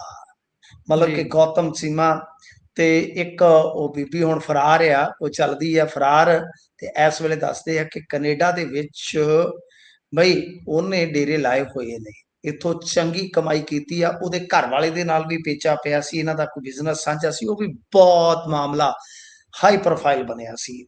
ਤਾਂ ਇਹ ਗੌਤਮ ਚੀਮਾ ਵਾਲਾ ਜਿਹੜਾ ਮਾਮਲਾ ਹੈ ਉਹ ਅੱਜ ਹਾਈ ਕੋਰਟ ਨੇ ਬਰੀ ਕਰ ਦਿੱਤਾ ਹੈ। ਇਹ ਅਲੱਗ ਮਾਮਲਾ ਸੀ ਉਸ ਵੇਲੇ ਦਾ, ਮੈਂ ਹਾਈ ਪ੍ਰੋਫਾਈਲ ਮਾਮਲਾ ਜਿਹੜਾ ਹੈ ਉਹ ਤੁਹਾਨੂੰ ਅਲੱਗ ਤੋਂ ਦੱਸ ਰਿਹਾ ਕਿ ਇਹਨਾਂ ਦਾ ਬਹੁਤ ਸਿਆਪਾ ਪੈਂਦਾ ਹੁੰਦਾ ਸੀਗਾ ਕਿਸੇ ਸਮੇਂ, ਚਰਚਿਤ ਜਾਂ ਕਹਿ ਲਓ ਕਿ ਬਹੁਤ ਹੀ ਬਦਨਾਮ ਅਫਸਰਾਂ ਦੇ ਵਿੱਚੋਂ ਇੱਕ ਵੇਲੇ ਤੇ ਬਣ ਗਏ ਸਨ ਚੀਮਾ ਸਾਹਿਬ। ਤਾਂ ਜੀ ਫਿਲਹਾਲ ਹਾਈ ਕੋਰਟ ਨੇ ਬਰੀ ਕਰ ਦਿੱਤਾ ਹੈ। ਬਹੁਤ ਪੁਰਾਣਾ ਮਾਮਲਾ ਕੀ ਹੈ, ਇਹ ਸੀਬੀਆਈ ਅਦਾਲਤ ਨੇ ਲੋਅਰ ਕੋਰਟ ਦਾ ਫੈਸਲਾ ਬਦਲਿਆ, ਹਾਈ ਕੋਰਟ ਨੇ ਨਹੀਂ, ਸੀਬੀਆਈ ਕੋਰਟ ਨੇ। ਜੀ ਦਰਅਸਲ ਕੀ ਹੈ ਕਿ 20 ਦਸੰਬਰ 2024 ਨੂੰ ਜੋ ਹੇਠਲੀ ਅਦਾਲਤ ਸੀ ਉਹਨੇ ਇਹਨਾਂ ਨੂੰ ਦੋਸ਼ੀ ਕਰਾਰ ਦੇ ਦਿੱਤਾ ਸੀਗਾ ਤੇ ਸਜ਼ਾ ਦਾ ਹੁਕਮ ਸੁਣਾਇਆ ਸੀਗਾ, ਜਿਸ ਨੂੰ ਅਪਰ ਕੋਰਟ ਦੇ ਵਿੱਚ ਚੈਲੰਜ ਕੀਤਾ ਗਿਆ, ਜਿੱਥੇ ਇਹ ਮਾਮਲਾ ਜਿਹੜਾ ਉਹ ਡਿੱਗ ਪਿਆ। ਇਹ ਮਾਮਲਾ ਕੀ ਸੀ? 26 ਅਗਸਤ 2014 ਦਾ ਮਾਮਲਾ। ਮੈਂ ਜਿਵੇਂ ਤੁਹਾਨੂੰ ਦੱਸਿਆ ਕਿ 14-15 ਇਸ ਐਰਾ ਦੇ ਵਿੱਚ ਇਹ ਕੁਝ ਅਫਸਰ ਸੀਗੇ ਜਿਨ੍ਹਾਂ ਦੇ ਉਦੋਂ ਪੁਆੜੇ ਬਹੁਤ ਹੀ ਸੁਰਖੀਆਂ ਬਣਦੇ ਸੀਗੇ। ਅਸੀਂ ਉਦੋਂ ਯੰਗ, ਤੁਹਾਡੇ ਵਾਂਗੂ ਨਵੇਂ ਇਹਨਾਂ ਬਈ ਰਸਤਿਆਂ ਤੇ ਤੁਰੇ ਸੀਗੇ ਪੱਤਰਕਾਰਤਾ ਦੇ, ਤਾਂ ਉਦੋਂ ਇਹ ਬਹੁਤ ਵੱਡੇ ਨਾਮ ਸੀਗੇ। ਮੋਹਾਲੀ ਫੇਜ਼ ਥਾਣੇ ਦੇ ਵਿੱਚ ਗੌਤਮ ਚੀਮਾ ਆਪਣੇ ਸਾਥੀਆਂ ਸਮੇਤ ਪੁੱਜਦਾ ਹੈ। 26 ਅਗਸਤ 2014 ਰਾਤ ਦੀ ਗੱਲ ਹੈ। ਉੱਥੇ ਫਿਰ ਮੋਹਾਲੀ ਫੇਜ਼ 1 ਜਿਹੜਾ ਥਾਣਾ ਹੈ, ਉੱਥੇ ਪੁਲਿਸ ਹਿਰਾਸਤ ਦੇ ਵਿੱਚ ਕੋਈ ਭਗੌੜਾ ਦੋਸ਼ੀ ਸੀ ਸੁਮੇਧ ਗੁਲਾਟੀ, ਜੀ ਉਹਨੂੰ ਇਹਨਾਂ ਨੇ ਜ਼ਬਰਦਸਤੀ ਉੱਥੋਂ ਛੁਡਾ ਲਿਆ। ਸ਼ਿਕਾਇਤ ਦੇ ਅਨੁਸਾਰ ਫਿਰ ਉਹਨੂੰ ਫੇਜ਼ 6 ਦੇ ਮੈਕਸ ਹਸਪਤਾਲ ਖੜਿਆ ਗਿਆ, ਜਿੱਥੇ ਉਹਦੀ ਬਹੁਤ ਜ਼ਿਆਦਾ ਮਾਰਕੁੱਟ ਕੀਤੀ ਗਈ ਤੇ ਇੱਕ ਔਰਤ ਨੂੰ ਸ਼ਿਕਾਇਤ ਵਾਪਸ ਲੈਣ ਦੇ ਲਈ ਧਮਕਾਇਆ ਗਿਆ। ਬਾਅਦ ਦੇ ਵਿੱਚ ਪੁਲਿਸ ਟੀਮ ਹਸਪਤਾਲ ਪਹੁੰਚੀ ਤੇ ਸਮੇਤ ਗੁਲਾਟੀ ਨੂੰ ਫਿਰ ਤੋਂ ਹਿਰਾਸਤ ਦੇ ਵਿੱਚ ਲਿਆ ਗਿਆ। ਤਾਂ ਇਸ ਮਾਮਲੇ ਦੇ ਵਿੱਚ ਫਿਰ 4 ਦਿਨਾਂ ਬਾਅਦ ਯਾਨੀ 30 ਅਗਸਤ 2014 ਨੂੰ ਫੇਜ਼ 1 ਥਾਣਾ ਮੋਹਾਲੀ ਦੇ ਵਿੱਚ ਕੇਸ ਦਰਜ ਹੋਇਆ ਸੀਗਾ। 40 ਤੋਂ ਜ਼ਿਆਦਾ ਗਵਾਹ ਸੀ, ਲੇਕਿਨ ਕੇਸ ਜਿਹੜਾ ਹੌਲੀ ਹੌਲੀ ਕਮਜ਼ੋਰ ਪੈਂਦਾ ਗਿਆ, ਕਿਉਂਕਿ ਕਿਸੇ ਨੇ ਵੀ ਦੋਸ਼ੀ ਨੂੰ ਪਛਾਣਨ ਤੋਂ ਇਨਕਾਰ ਕਰ ਦਿੱਤਾ। ਤੁਸੀਂ ਹਿਸਾਬ ਲਾ ਜੀ ਲਓ ਕਿ ਅੱਛਾ ਮਾਮਲਾ ਪੁਲਿਸ ਨਾਲ ਜੁੜਿਆ, ਮਾਮਲਾ ਪੁਲਿਸ ਅਫਸਰ ਨਾਲ ਜੁੜਿਆ, ਮਾਮਲਾ ਪੁਲਿਸ ਕਸਟਡੀ ਚੋਂ ਧੱਕੇ ਨਾਲ ਬੰਦਾ ਛਡਾਉਣ ਦਾ ਜੁੜਿਆ, ਮਾਮਲਾ ਹਸਪਤਾਲ ਨਾਲ ਜੁੜਿਆ, ਮਾਮਲਾ ਕੁੱਟਮਾਰ ਨਾਲ ਜੁੜਿਆ, ਮਾਮਲਾ 24 ਗਵਾਹਾਂ ਨਾਲ ਜੁੜਿਆ। 24 ਗਵਾਹਾਂ ਦੀ ਗਵਾਹੀ ਜਿਹੜੀ ਆ ਉਹ ਇੱਕ ਕੇਸ ਨੂੰ ਬੁਝਾ ਨਹੀਂ ਸਕੀ, ਬੰਨ ਨਹੀਂ ਸਕੀ। ਤਾਂ ਤੁਸੀਂ ਹਿਸਾਬ ਲਾ ਲਓ ਕਿ ਇਹ ਜਿਹੜਾ ਕੇਸ ਆ ਉਹ ਬਰੀ ਹੋ ਗਿਆ। ਉਦੋਂ ਜਾ ਕੇ ਅਦਾਲਤ ਨੇ ਸਖਤ ਟਿੱਪਣੀ ਵੀ ਕੀਤੀ ਆ ਕਿ ਬਈ ਕੇਸ ਦੇ ਵਿੱਚ ਗ੍ਰਿਫਤਾਰੀ ਤੇ ਹਿਰਾਸਤ ਦੇ ਨਾਲ ਜੁੜੇ ਪੱਕੇ ਤੇ ਸਪਸ਼ਟ ਰਿਕਾਰਡ ਹੀ ਨਹੀਂ ਮਿਲੇ। ਜੀ ਯਾਨੀ ਕਰਦੀ ਕੀ ਆ ਪੁਲਿਸ? ਗੁਰਪ੍ਰੀਤ, ਤੁਹਾਨੂੰ ਲੱਗਦਾ ਹਮੇਸ਼ਾ ਜਦੋਂ ਕੋਈ ਹਾਈ ਪ੍ਰੋਫਾਈਲ ਮਾਮਲਾ ਬਣਦਾ ਹੈ, ਉਸ ਵੇਲੇ ਹਾਈ ਪ੍ਰੋਫਾਈਲ ਮਾਮਲੇ ਸੀਗੇ, ਜਦੋਂ ਇਦਾਂ ਦੇ ਮਾਮਲੇ ਹੁੰਦੇ ਨੇ ਨਾ ਗੁਰਪ੍ਰੀਤ, ਤਾਂ ਪੁਲਿਸ ਮਾਮਲਾ ਦਰਜ ਕਰਕੇ ਅੱਖਾਂ ਠਾਰ ਦਿੰਦੀ ਆ। ਆਪਣੇ ਵਰਗਿਆਂ ਨੂੰ ਲੱਗਦਾ ਹੈ ਕਿ ਪਰਚਾ ਦਰਜ ਹੋ ਗਿਆ, ਆਪਣੇ ਵਰਗੇ ਵੀ ਇੱਕ ਜਿਹੜੀ ਆਪਣੇ ਕੋਲ ਲਾਈਨ ਹੁੰਦੀ ਹੈ ਕਿ ਲਓ ਜੀ ਹੁਣ ਕਾਨੂੰਨ ਆਪਣਾ ਕੰਮ ਕਰੇਗਾ, ਕੋਰਟ ਆਪਣਾ ਕੰਮ ਕਰੇਗਾ। ਸਾਰੇ ਆਪੋ ਆਪਣਾ ਹੀ ਕੰਮ ਕਰਦੇ ਆ ਅੱਜ ਕੱਲ, ਤੇ ਕਰਦੇ ਆਪਦੇ ਆਪਦੇ ਹਿਸਾਬ ਦੇ ਨਾਲ ਆ। ਜਿਹੋ ਜਿਹਾ ਅਗਵਾਨ ਪਾਣੀ ਤੇ ਉਹੋ ਜਿਹਾ ਕੰਮ ਜਾਣੇ, ਆ ਜੇ ਸਿਸਟਮ ਇੱਥੋਂ ਦਾ। ਤਾਂ ਮਤਲਬ ਕਿ ਪੁਲਿਸ ਬਿਲਕੁਲ ਕੇਸ ਦਰਜ ਕਰ ਲੈਂਦੀ ਆ, ਫਿਰ ਉਸੇ ਕੇਸ ਨੂੰ ਖੋਰ ਦਿੰਦੀ ਆ ਉਸੇ ਕੇਸ ਨੂੰ। ਤੁਸੀਂ ਹਿਸਾਬ ਲਾ ਲਓ ਨਾ, ਮਨਜਿੰਦਰ ਸਿੰਘ ਲਾਲਪੁਰਾ ਉਹ ਤੇ ਆ ਗਿਆ, ਤੇ ਤੁਹਾਨੂੰ ਪਤਾ ਹੈ ਕਿ ਉਸ ਕੇਸ ਦੇ ਵਿੱਚ ਇੱਕ ਥਾਣੇਦਾਰ ਬਾਰੇ ਇਹ ਗੱਲ ਕਹੀ ਜਾਂਦੀ ਹੈ ਕਿ ਉਸ ਨਾਂ ਦੇ 2 ਮੁਲਾਜ਼ਮ ਸਨ ਥਾਣੇ 'ਚ, ਇੱਕੋ ਥਾਣੇ 'ਚ। ਜੀ ਤੇ ਕਮਾਲ ਦੀ ਗੱਲ ਇਹ ਆ ਕਿ ਜਿਹੜਾ ਉਸ ਥਾਣੇ 'ਚ ਹੈ ਹੀ ਨਹੀਂ ਸੀ, ਮੈਨੂੰ ਉਹਦੇ ਮੁੰਡੇ ਨੇ, ਥਾਣੇਦਾਰ ਦੇ ਮੁੰਡੇ ਨੇ ਡਾਕੂਮੈਂਟ ਭੇਜੇ ਨੇ ਗੁਰਪ੍ਰੀਤ, ਮੈਂ ਇਹਦੇ ਤੇ ਅੱਗੇ ਵੀ ਗੱਲ ਕੀਤੀ ਹੈ। ਉਹ ਉੱਥੋਂ ਉਸ ਟਾਈਮ ਛੁੱਟੀ ਤੇ ਸੀਗਾ, ਉਦਣ ਮਤਲਬ ਕਿ ਉਹ ਥਾਣੇ 'ਚ ਹਾਜ਼ਰ ਵੀ ਨਹੀਂ ਸੀ, ਉਹਦੀ ਹਾਜ਼ਰੀ ਵੀ ਨਹੀਂ ਸੀ। ਉਹ 30-40 ਕਿਲੋਮੀਟਰ ਸਾਈਡ ਤੇ ਸੀ। ਉਹਨਾਂ ਦੇ ਪਰਿਵਾਰ ਦਾ ਕਹਿਣਾ ਹੈ ਕਿ ਉਸ ਨੂੰ ਮਤਲਬ ਕਿ ਫਸਾ ਦਿੱਤਾ ਗਿਆ, ਪੁਲਿਸ ਜੀ ਨੇ ਹਿਸਾਬ ਲਾ। ਤੋ ਇਹ ਬੜੀਆਂ ਕਹਾਣੀਆਂ ਨੇ, ਇਹ ਤੇ ਬਹੁਤ ਕਹਾਣੀਆਂ ਨੇ। ਕੇਸ ਆਪ ਹੀ ਦਰਜ ਕਰਦੇ ਆ, ਆਪ ਹੀ ਕੇਸ ਨੂੰ ਬਰਬਾਦ ਕਰ ਦਿੰਦੇ ਆ। ਸੋ ਪੁਲਿਸ ਦੇ ਹੱਥ ਦੇ ਵਿੱਚ ਇੱਥੇ ਬਹੁਤ ਕੁਛ ਹੈ, ਤੇ ਪੁਲਿਸ ਕਰਦੀ ਵੀ ਬਹੁਤ ਕੁਛ ਹੈ। ਜੀ ਬਿਲਕੁਲ ਬਿਲਕੁਲ। ਅੱਗੇ ਵਧੀਏ ਤਾਂ ਉਧਰ ਜਗਾਦਰੀ ਵਾਲੇ ਜਿਹੜੇ ਨੇ ਕੀਰਤਨੀਏ, ਉਹਨਾਂ ਦਾ ਪੋਤਾ ਫੇਰ ਤੋਂ ਕੈਮਰੇ ਅੱਗੇ ਆਇਆ। ਇੱਕ ਇੰਟਰਵਿਊ ਦੁਬਾਰਾ ਤੋਂ ਹੁਣ ਉਸੇ ਨੌਜਵਾਨ ਨੇ ਕੀਤੀ ਹੈ, ਉਸੇ ਪੱਤਰਕਾਰ ਨੇ ਹੁਣ ਕੀਤੀ ਹੈ। ਕਹਿੰਦੇ ਵੀ ਦੁਬਾਰਾ ਤੋਂ ਉਲਝਾ ਲਿਆ ਸੀ। ਵੈਸੇ ਤਾਂ ਉਹਨਾਂ ਨੇ ਵੀ ਵੀਡੀਓ ਆਪ ਪਾਈ ਸੀ ਵੀ ਮੈਨੂੰ ਕੁਛ ਹੋਰ ਕਹਿ ਕੇ ਸੱਦਿਆ ਤੇ ਕੁਛ ਹੋਰ ਕਹਿ ਕੇ ਵੀਡੀਓ ਬਣਾ ਲਈ ਗਈ। ਹਾਂ ਗੁਰਪ੍ਰੀਤ, ਇਹਦੇ ਵਿੱਚ ਕਾਫੀ ਕੁਛ ਆ। ਮੇਰੇ ਖਿਆਲ ਦੇ ਨਾਲ ਸਾਨੂੰ ਦੂਜੇ ਪਾਸੇ ਵੀ ਦੇਖਣਾ ਪਏਗਾ। ਮੈਂ ਕੁਛ ਡਾਕੂਮੈਂਟ ਹੋਰ ਵੀ ਹਾਸਲ ਕੀਤੇ, ਉਹ ਡਾਕੂਮੈਂਟ ਜੇ ਤੁਸੀਂ ਪੜ੍ਹੋਗੇ ਤਾਂ ਕਾਫੀ ਕੁਛ ਹੈ, ਕਾਫੀ ਕੁਛ ਆ। ਮਤਲਬ ਇਹਦੇ ਖਿਲਾਫ ਵੀ ਇੱਕ ਮਾਮਲਾ ਦਰਜ ਆ 420 ਦਾ ਮੇਰੇ ਖਿਆਲ ਦੇ ਨਾਲ, ਆਈਪੀਸੀ ਦਾ। ਤੋ 467, 468, 471, ਤਾਂ ਕਾਫੀ ਕੁਛ ਨਿਕਲ ਰਿਹਾ ਹੈ, ਕਾਫੀ ਕੁਛ ਨਿਕਲ ਰਿਹਾ ਜੇ ਤੁਸੀਂ ਦੇਖੋਗੇ ਤਾਂ। ਦੂਜੀ ਗੱਲ ਇਹ ਆ ਕਿ ਇਸ ਮਾਮਲੇ ਦੇ ਵਿੱਚ ਕਿਤੇ ਨਾ ਕਿਤੇ ਜਿਹੜਾ ਸਿਸਟਮ ਇਦਾਂ ਦਾ ਕੰਮ ਕਰਦਾ ਹੁੰਦਾ ਹੈ ਨਾ, ਤਾਂ ਉਹਦੇ 'ਚ ਸਾਨੂੰ ਗੁੰਜਾਇਸ਼ਾਂ ਜਿਹੜੀਆਂ ਉਹ ਇਸ ਗੱਲ ਨੂੰ ਰੱਖਣੀਆਂ ਪੈਂਦੀਆਂ ਨੇ ਕਿ ਭਾਈ ਇਹ ਠੀਕ ਆ ਕਿ ਪੀੜਤਾਂ ਦਾ ਹੱਕ ਨਾ ਮਰੇ, ਪਰ ਜੀ ਦੋਵੇਂ ਪਾਸੇ ਸਾਨੂੰ ਨਾਲ ਲੈ ਕੇ ਚੱਲਣੇ ਚਾਹੀਦੇ ਆ। ਤਾਂ ਮੈਂ ਕਿਉਂਕਿ ਵਾਰ-ਵਾਰ ਕਹਿ ਰਹੇ ਸੀਗੇ ਕਿ ਦਰਖਾਸਤਾਂ ਦਿੱਤੀਆਂ ਨੇ, ਉਹ ਮੈਂ ਦਰਖਾਸਤਾਂ ਵੀ ਕਢਾਈਆਂ ਇਹਨਾਂ ਦੀਆਂ। ਉਹਦੇ ਵਿੱਚ ਸਹਾਇਕ inspector general NRI wing Ludhiana, ਤਾਂ ਮਤਲਬ ਕਿ ਉਹਨਾਂ ਵੱਲੋਂ ਇੱਕ ਤਰ੍ਹਾਂ ਨਾਲ ਕਹਿ ਲਓ ਕਿ ਇਹ ਜਿਹੜੀ ਦਰਖਾਸਤ ਜਾਂਦੀ ਹੈ ਉਹਦੀ ਇਨਕੁਆਰੀ ਵੀ ਲੱਗੀ ਆ। ਮਤਲਬ ਸਾਫ਼ ਹੈ ਕਿ ਇਹ ਇਨਕੁਆਰੀਆਂ ਜਿਹੜੀਆਂ ਹੋਈਆਂ ਨੇ, ਤੇ ਦੂਜੇ ਪਾਸੇ ਉਹ ਇਨਕੁਆਰੀਆਂ ਦੇ ਡਾਕੂਮੈਂਟ ਜਿਹੜੇ ਆ ਉਹ ਮੇਰੇ ਕੋਲ ਹੈਗੇ ਨੇ, ਰਿਕਾਰਡ ਤੇ ਮੌਜੂਦ ਨੇ, ਉਹ ਕਿਤੋਂ ਵੀ ਲੈ ਜਾ ਸਕਦੇ। ਇਹਦਾ ਮਤਲਬ ਹੈ ਕਿ ਫਿਰ SDM ਦੇ ਕੋਲ ਵੀ ਜਾਂਦਾ ਮਾਮਲਾ। ਚਲੋ ਆਪਾਂ ਉਧਰ ਬਾਅਦ 'ਚ ਜਾਂਦੇ ਆ, ਪਹਿਲਾਂ ਜੀ ਇੱਧਰ ਆ ਜਾਈਏ। ਮੈਂ ਇਸ ਕਰਕੇ ਕਿਉਂਕਿ ਸਾਡੀ ਆਡੀਅנס ਨੂੰ ਅਸੀਂ ਨੇਰੇ 'ਚ ਨਹੀਂ ਰੱਖਣਾ ਚਾਹੁੰਦੇ ਕਿ ਹੋ ਕੀ ਰਿਹਾ, ਚੱਲ ਕੀ ਰਿਹਾ। ਦੇਖੋ, ਪਹਿਲੀ ਇੰਟਰਵਿਊ ਦੋਸ਼ ਲੱਗਦੇ ਆ ਕੁਲਵੰਤ ਸਿੱਧੂ ਤੇ ਕਿ ਇਹਨੇ ਜਾਇਦਾਦ ਦੱਬ ਲਈ ਆ। ਕੁਲਵੰਤ ਜੀ ਸਿੱਧੂ ਕੌਣ ਆ? ਮੈਂ ਤੁਹਾਨੂੰ ਥੋੜੀ ਜਿਹੀ ਜਾਣਕਾਰੀ ਦੇ ਦਿਆਂ। ਕੁਲਵੰਤ ਸਿੱਧੂ ਕਿਸੇ ਟਾਈਮ ਕਾਂਗਰਸ ਦੇ ਵਿੱਚ ਸੈਕਟਰੀ ਅਹੁਦੇ ਤੇ ਹੁੰਦਾ ਸੀ। ਜੀ ਇਹ 21-22 ਦੇ ਵਿੱਚ ਮਤਲਬ ਕਿ ਜਿਹੜੇ ਬੰਦੇ ਐਨ ਮੌਕੇ ਤੇ ਆਏ ਪਾਰਟੀ 'ਚ, ਟਿਕਟ ਲੈ ਗਏ, ਜਿੱਤ ਗਏ, ਉਹਨਾਂ 'ਚੋਂ ਕੁਲਵੰਤ ਸਿੱਧੂ ਇੱਕ ਸੀ। ਫਿਰ ਉਸ ਤੋਂ ਬਾਅਦ ਚਲੋ ਛੋਟੀਆਂ ਮੋਟੀਆਂ ਗੱਲਾਂ। ਅੱਛਾ, ਬੈਂਸ ਹੋਰਾਂ ਵਾਲਾ ਹਲਕਾ ਹੈ, ਤੁਸੀਂ ਹਿਸਾਬ ਲਾ ਲਓ ਕਿ ਕਿੱਡਾ ਮਹੱਤਵਪੂਰਨ ਹਲਕਾ ਹੈ। ਉਸ ਤੋਂ ਬਾਅਦ ਚਲੋ ਛੋਟੀਆਂ ਮੋਟੀਆਂ ਗੱਲਾਂ ਬਾਤਾਂ ਚੱਲਦੀਆਂ ਹੁੰਦੀਆਂ ਸਿਆਸਤਦਾਨਾਂ ਦੀਆਂ। ਇਹ ਵੱਡਾ ਭੜਥੂ ਪਿਆ ਜਦੋਂ ਹਰਬੰਸ ਸਿੰਘ ਜਗਾਦਰੀ ਵਾਲੇ ਦੇ ਪੋਤੇ ਮਾਂ ਗੁਰਜੋਤ ਸਿੰਘ ਇੱਕ ਇੰਟਰਵਿਊ ਦਿੰਦੇ ਨੇ ਕਿ ਸਾਡੀ ਇਹਨਾਂ ਨੇ 20-25 ਕਰੋੜ ਦੀ ਜਾਇਦਾਦ ਤੱਕ ਲਈ ਆ। ਹਾਲਾਂਕਿ ਦੁਗਰੀ ਇਲਾਕੇ ਦੇ ਵਿੱਚ ਜਿੰਨੀ ਇਹ ਜਾਇਦਾਦ ਦੱਸਦੇ ਆ ਨਾ ਕਿ ਸਾਡੀ 2000 ਗਜ ਦੀ ਆ, ਤਾਂ ਮੈਂ ਉੱਥੇ ਕਿਉਂਕਿ ਜਾਣਦਾ ਇਹਨਾਂ ਚੀਜ਼ਾਂ ਨੂੰ, ਤਾਂ ਇਹ ਵਧੇਰੇ ਰੇਟ ਦੀ ਆ। ਦੂਜੀ ਗੱਲ, ਅੱਛਾ ਜਦੋਂ ਐਮਐਲਏ ਤੇ ਦੋਸ਼ ਲੱਗੇ, ਹੁਣ ਆਪਾਂ ਉਹ ਟੈਕਨੀਕਲਿਟੀ ਚ ਬਰੀਕੀ ਚ ਨਾ ਜਾਈਏ, ਤਾਂ ਫੇਰ ਕੀ ਆ ਕਿ ਉਸੇ ਦਿਨ ਸ਼ਾਮ ਨੂੰ ਇੱਕ ਦੋਨਾਂ ਦਾ ਵੀਡੀਓ ਬੈਠ ਕੇ ਪੈ ਜਾਂਦਾ, ਜਿਹਦੇ ਚ ਕੁਲਵੰਤ ਸਿੱਧੂ ਕਹਿੰਦੇ ਆ ਕਿ ਜੀ ਇਹ ਮਾਂ ਗੁਰਜੋਤ ਸਿੰਘ ਨੇ ਤੇ ਮੇਰੇ ਤੇ ਐਵੇਂ ਮਾਂ ਦੋਸ਼ ਲਾ ਦਿੱਤੇ ਕਿਸੇ ਦੀ ਚੱਕ ਜਾ ਕੇ, ਅਸੀਂ ਹੁਣ ਇਹਦੀ ਜਾਂਚ ਪੜਤਾਲ ਕਰਵਾਵਾਂਗੇ ਕਿ ਇਹਨਾਂ ਦੇ ਨਾਲ ਜੇ ਧੱਕਾ ਹੋਇਆ, ਫਰਜ਼ੀਵਾੜਾ ਹੋਇਆ, ਤੇ ਉਹਦਾ ਨਿਆਂ ਮਿਲੇ। ਉੱਤੇ ਬਾਅਦ ਅਗਲੇ ਦਿਨ ਯਾਨੀ ਅੱਜ ਮਾਂ ਗੁਰਜੋਤ ਸਿੰਘ ਫੇਰ ਵੀਡੀਓ ਪਾ ਦਿੰਦੇ ਨੇ।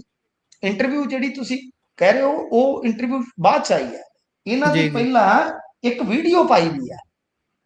ਉਹਦੇ ਚ ਕਹਿੰਦੇ ਨੇ ਕਿ ਬਈ ਮੈਨੂੰ ਇਹਨਾਂ ਨੇ ਭੱਚੇ ਨਾਲ ਸੱਦਿਆ, ਕਹਿੰਦੇ ਆਜੋ ਸੀਪੀ ਆਫਿਸ ਚੱਲਦੇ ਆ, ਵੀ ਕਾਰਵਾਈ ਦੇ ਨਾਮ ਤੇ ਵੀ ਤੁਹਾਡੀ ਕਾਰਵਾਈ ਕਰਵਾਉਣੇ ਆ। ਮੈਨੂੰ ਲੈ ਗਏ ਉੱਥੇ ਲਿਜਾ ਕੇ ਇਹਨਾਂ ਨੇ ਬਈ ਦਾਬਾ ਸ਼ਾਬਾ ਲਾ ਕੇ ਜਾਂ ਗੁੰਮਰਾਹ ਕਰਕੇ ਮੈਥੋਂ ਇਹ ਵੀਡੀਓ ਪਵਾਈ ਸੀ। ਇੱਥੋਂ ਫੇਰ ਰੌਲਾ ਪੈ ਗਿਆ। ਇਧਰ ਕੁਲਵੰਤ ਸਿੰਘ ਸਿੱਧੂ ਕਹਿੰਦਾ ਆ ਕਿ ਬਈ ਮੈਂ ਆਪਦੇ ਦਫ਼ਤਰ ਇਹਨੂੰ ਨਹੀਂ ਬੁਲਾਇਆ, ਅਸੀਂ ਤੀਜੇ ਥਾਂ ਤੇ ਬੈਠੇ ਸੀ, ਮੈਂ ਵੀ ਇਹਨਾਂ ਦੇ ਘਰ ਨਹੀਂ ਸੀ ਜਾਣਾ ਚਾਹੁੰਦਾ ਜਾਂ ਇਹਨਾਂ ਦੀ ਟਿਕਾਣੇ ਤੇ ਨਹੀਂ ਸੀ ਜਾਣਾ ਚਾਹੁੰਦਾ, ਇਹ ਮੇਰੇ ਨਹੀਂ ਸੀ ਆਉਣਾ ਚਾਹੁੰਦੇ। ਦੂਜੀ ਗੱਲ, ਤੇ ਉਹਨਾਂ ਕੁਲਵੰਤ ਸਿੰਘ ਸਿੱਧੂ ਹੋਰਾਂ ਦਾ ਕਹਿਣਾ ਸੀਗਾ ਕਿ ਭਾਈ ਅਸੀਂ ਸੀਪੀ ਸਾਹਿਬ ਦੇ ਕੋਲ ਗਏ ਆ, ਇਹ ਗੱਲ ਸੀਪੀਆਈ ਸਾਹਿਬ ਵੀ ਤਸਦੀਕ ਕਰ ਸਕਦੇ ਆ ਜਾ ਕੇ, ਅਸੀਂ ਕਿਹਾ ਹੈ ਕਿ ਐਸਆਈਟੀ ਬਣਾ ਸਕਦੇ ਆ ਇਸ ਮਾਮਲੇ 'ਚ। ਅੱਛਾ, ਫਿਰ ਇਹਦੇ 'ਚ ਉਹ ਕਹਿੰਦੇ ਆ ਕਿ ਬਈ 3 ਇਨਕੁਆਰੀਆਂ ਹੋਈਆਂ ਨੇ ਪਹਿਲਾਂ ਇਸ ਮਾਮਲੇ ਦੇ ਵਿੱਚ, ਤਿੰਨਾਂ ਥਾਵਾਂ ਤੋਂ, ਯਾਨੀ ਜੇ ਐਸਟੀਐਮ ਦੀ ਗੱਲ ਕਰੋਗੇ ਹੁਣ ਤੱਕ, ਕਿਉਂਕਿ ਡਾਕੂਮੈਂਟ ਮੈਂ ਜਿਵੇਂ ਕਿਹਾ ਕਿ ਰਿਕਾਰਡ ਦੇ ਵਿੱਚ ਆ ਗਏ, ਮੈਂ ਵੀ ਮੰਗਾਏ ਸਨ, ਤਾਂ 3 ਇਨਕੁਆਰੀਆਂ ਹੋਈਆਂ। ਉਹ ਕਹਿੰਦੇ ਕਿ ਮਲਟੀਪਲ ਇਨਕੁਆਰੀਆਂ ਨਹੀਂ ਹੋ ਸਕਦੀਆਂ, ਪਰ ਐਸਆਈਟੀ ਬਿਠਾਈ ਜਾ ਸਕਦੀ ਆ। ਉਹ ਕਹਿੰਦੇ ਕਿ ਜੇ ਮੈਂ ਅਜਿਹਾ ਕਰਦਾ ਹੋਵਾਂ ਤਾਂ ਫਿਰ ਮੈਂ ਐਸਆਈਟੀ ਕਿਉਂ ਬਿਠਾਵਾਂਗਾ। ਤੇ ਮੇਰਾ ਵੀ ਸਵਾਲ ਸੀਗਾ, ਮੈਂ ਕਿਹਾ ਸਰ ਤੁਸੀਂ ਸਪੀਕਰ ਨੂੰ ਹੀ ਲਿਖ ਦਿਓ ਕਿ ਉਹ ਹੀ ਇਨਕੁਆਰੀ ਮਾਰਕ ਕਰਾ ਦੇਣ। ਜੇ ਤੁਸੀਂ ਕਾਣੇ ਨਹੀਂ, ਤੁਸੀਂ ਕਿਸੇ ਗੱਲ 'ਚ ਨਹੀਂ ਆਏ ਤਾਂ ਲਿਖੋ, ਤੁਸੀਂ ਲਿਖਤੀ ਦਿਓ। ਉਹ ਕਹਿੰਦੇ ਸਰ ਮੈਂ ਉਹ ਵੀ ਲਿਖਤੀ ਦਿਆਂਗਾ। ਤਾਂ ਮਾਮਲਾ ਜਿਹੜਾ ਕੁੱਲ ਮਿਲਾ ਕੇ ਗੁਰਪ੍ਰੀਤ ਉਹਨੂੰ ਗੁੰਝਲਦਾਰ ਇਸ ਕਰਕੇ ਆ ਕਿ 3 ਇਨਕੁਆਰੀਆਂ ਦਾ ਰਿਕਾਰਡ ਤੇ ਮਿਲਦਾ ਹੈ ਕਿ 3 ਥਾਵਾਂ ਤੇ ਇਨਕੁਆਰੀਆਂ ਹੋਈਆਂ ਨੇ, ਉਹ ਸੱਚੀਆਂ ਨੇ ਝੂਠੀਆਂ ਨੇ ਮੈਂ ਉਧਰ ਨਹੀਂ ਪਾਵਾਂਗਾ। ਹੁਣ ਮਸਲਾ ਇਹ ਬਣਦਾ ਹੈ ਕਿ ਐਡਾ ਤਗੜਾ ਕੀਰਤਨੀਆ ਉਹਦਾ ਪੋਤਰਾ, ਔਰ ਖਾਸ ਤੌਰ ਤੇ ਨਾਨਕਸਰ ਵਾਲਿਆਂ ਦੀ ਮੈਨੂੰ ਸਮਝ ਨਹੀਂ ਆਉਂਦੀ, ਉਹ ਤਾਂ ਉੱਥੇ ਬੈਠੇ ਨੇ ਨਾ ਜਗਰਾਵਾਂ ਦੇ ਲਾਗੇ, ਨਾਨਕਸਰ ਕਲੇਰਾ ਹੈ ਭਾਈ, ਉਹ ਇਸ ਮੁੱਦੇ ਤੇ ਥੋੜਾ ਆਪਣੇ ਆਪ ਨੂੰ ਸਰਗਰਮ ਕਰਨ।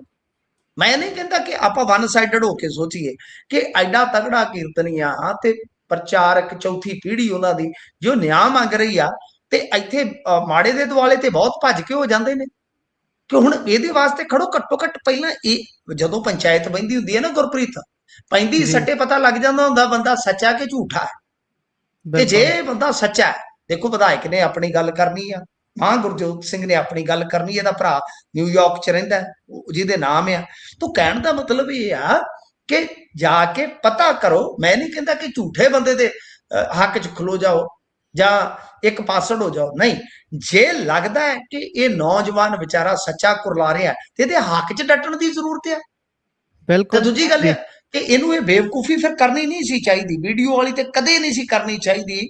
ਮੈਂ ਸਮਝਦਾ ਕਿਉਂਕਿ ਲੋਕਾਂ 'ਚ ਹਮਦਰਦੀ ਸੀ, ਲੋਕਾਂ 'ਚ ਗੁੱਸਾ ਸੀ ਵਿਧਾਇਕ ਪ੍ਰਤੀ, ਪਰ ਜਿਵੇਂ ਇਹਨਾਂ ਨੇ ਵੀਡੀਓ ਪਾਈ ਉਹ ਗੇਮ ਕਿਤੇ ਨਾ ਕਿਤੇ ਪਲਟ ਗਈ ਤੇ ਫਿਰ ਦੂਜੀ ਧਿਰ ਹਾਵੀ ਹੋ ਗਈ। ਉਹਨਾਂ ਨੇ ਸਾਰਾ ਕੁਝ ਉਹਨੇ ਚਿਰ ਨੂੰ ਇਹਨਾਂ ਦਾ ਕੱਢ ਕੇ ਉਹ ਜਿਹੜਾ ਰਿਕਾਰਡ ਵਗੈਰਾ ਸੀ ਉਹ ਡੋਮੇਨ 'ਚ ਰੱਖਤਾ। ਜੀ ਬਿਲਕੁਲ। ਇਸ ਤੋਂ ਅੱਗੇ ਵਧੀਏ ਤਾਂ ਪੰਜਾਬ ਪੁਲਿਸ ਦੇ ਇੱਕ ਅਧਿਕਾਰੀ ਦੀ ਅੱਜ ਮੌਤ ਹੋ ਗਈ ਹੈ ਜੀ। ਦੇਖੋ ਇਹ ਡੀਐਸਪੀ ਸਾਹਿਬ, ਇਹਨਾਂ ਦੇ ਵੀ ਸੀਨੇ ਦੇ ਵਿੱਚ ਫਾਇਰ ਵੱਜਾ ਤੇ ਕਹਿੰਦੇ ਫੇਰ ਉਹੀ ਗੱਲਾਂ ਜਿਹੜੀਆਂ ਆਪਾਂ ਅੱਗੇ ਵੀ ਬਹੁਤ ਵਾਰੀ ਕੀਤੀਆਂ ਨੇ ਕਿ ਭਾਈ ਇਹ ਜੀ ਆਪਦਾ ਵੈਪਨ ਸਾਫ਼ ਕਰ ਰਹੇ ਸਨ ਤੇ ਸੀਨੇ ਦੇ ਵਿੱਚ ਫਾਇਰ ਹੋ ਗਿਆ। ਤੇ ਪਤਨੀ ਜਿਹੜੀ ਹੈ ਉਹ ਇਹਨਾਂ ਦੀ ਕਾਲਜ ਦੇ ਵਿੱਚ ਲੈਕਚਰਰ ਆ, ਯਾਨੀ ਪੜ੍ਹਿਆ ਲਿਖਿਆ ਪਰਿਵਾਰ, ਅਫਸਰਸ਼ਾਹੀ ਵਾਲਾ ਪਰਿਵਾਰ। ਗੱਲ ਇਹ ਹੈ ਕਿ ਮੈਨੂੰ ਸਮਝ ਨਹੀਂ ਆ ਰਹੀ ਇਹ ਮਾਮਲਾ ਕੀ ਚੱਲਦਾ। ਮੈਂ ਤੇ ਬਹੁਤ ਵਾਰੀ ਲਿਖ ਚੁੱਕਾ, ਐਂਟੀ ਨਾਰਕੋਟਿਕਸ ਟਾਸਕ ਫੋਰਸ ਦੇ ਡੀਐਸਪੀ ਸੀਗੇ ਯੋਗੇਸ਼ ਸ਼ਰਮਾ ਜੀ, ਸਵੇਰੇ ਸਵੇਰੇ ਇਹਨਾਂ ਦੀ ਡੈਥ ਹੁੰਦੀ ਹੈ। ਸਰਕਾਰੀ ਰਿਵਾਲਵਰ ਕਹਿੰਦੇ ਸਾਫ਼ ਕਰ ਰਹੇ ਸਨ ਤੇ ਇਹ ਫਾਇਰ ਹੋ ਗਿਆ, ਦਿਲ ਵਾਲੀ ਸਾਈਡ ਫਾਇਰ ਵੱਜਿਆ।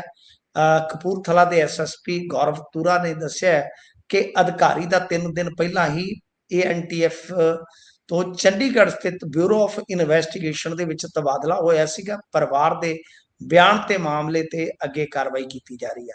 ਮੈਨੂੰ ਫੇਰ ਉਹੀ ਗੱਲਾਂ ਕਹਿਣੀਆਂ ਪੈਣਗੀਆਂ ਮਾਫੀ ਸਹਿਤ ਕਿ ਜਿਹੜਾ ਬੰਦਾ ਬਈ ਸਾਰੀ ਜ਼ਿੰਦਗੀ ਜੌਬ ਕਰਕੇ DSP ਤੱਕ ਪਹੁੰਚਿਆ, ਉਹ ਏਦਾਂ ਵੈਪਨ ਸਾਫ਼ ਕਰਦਾ ਹੋਵੇ ਤੇ ਦਿਲ ਤੇ ਗੋਲੀ ਖਾ ਬੈਠੇ ਆ।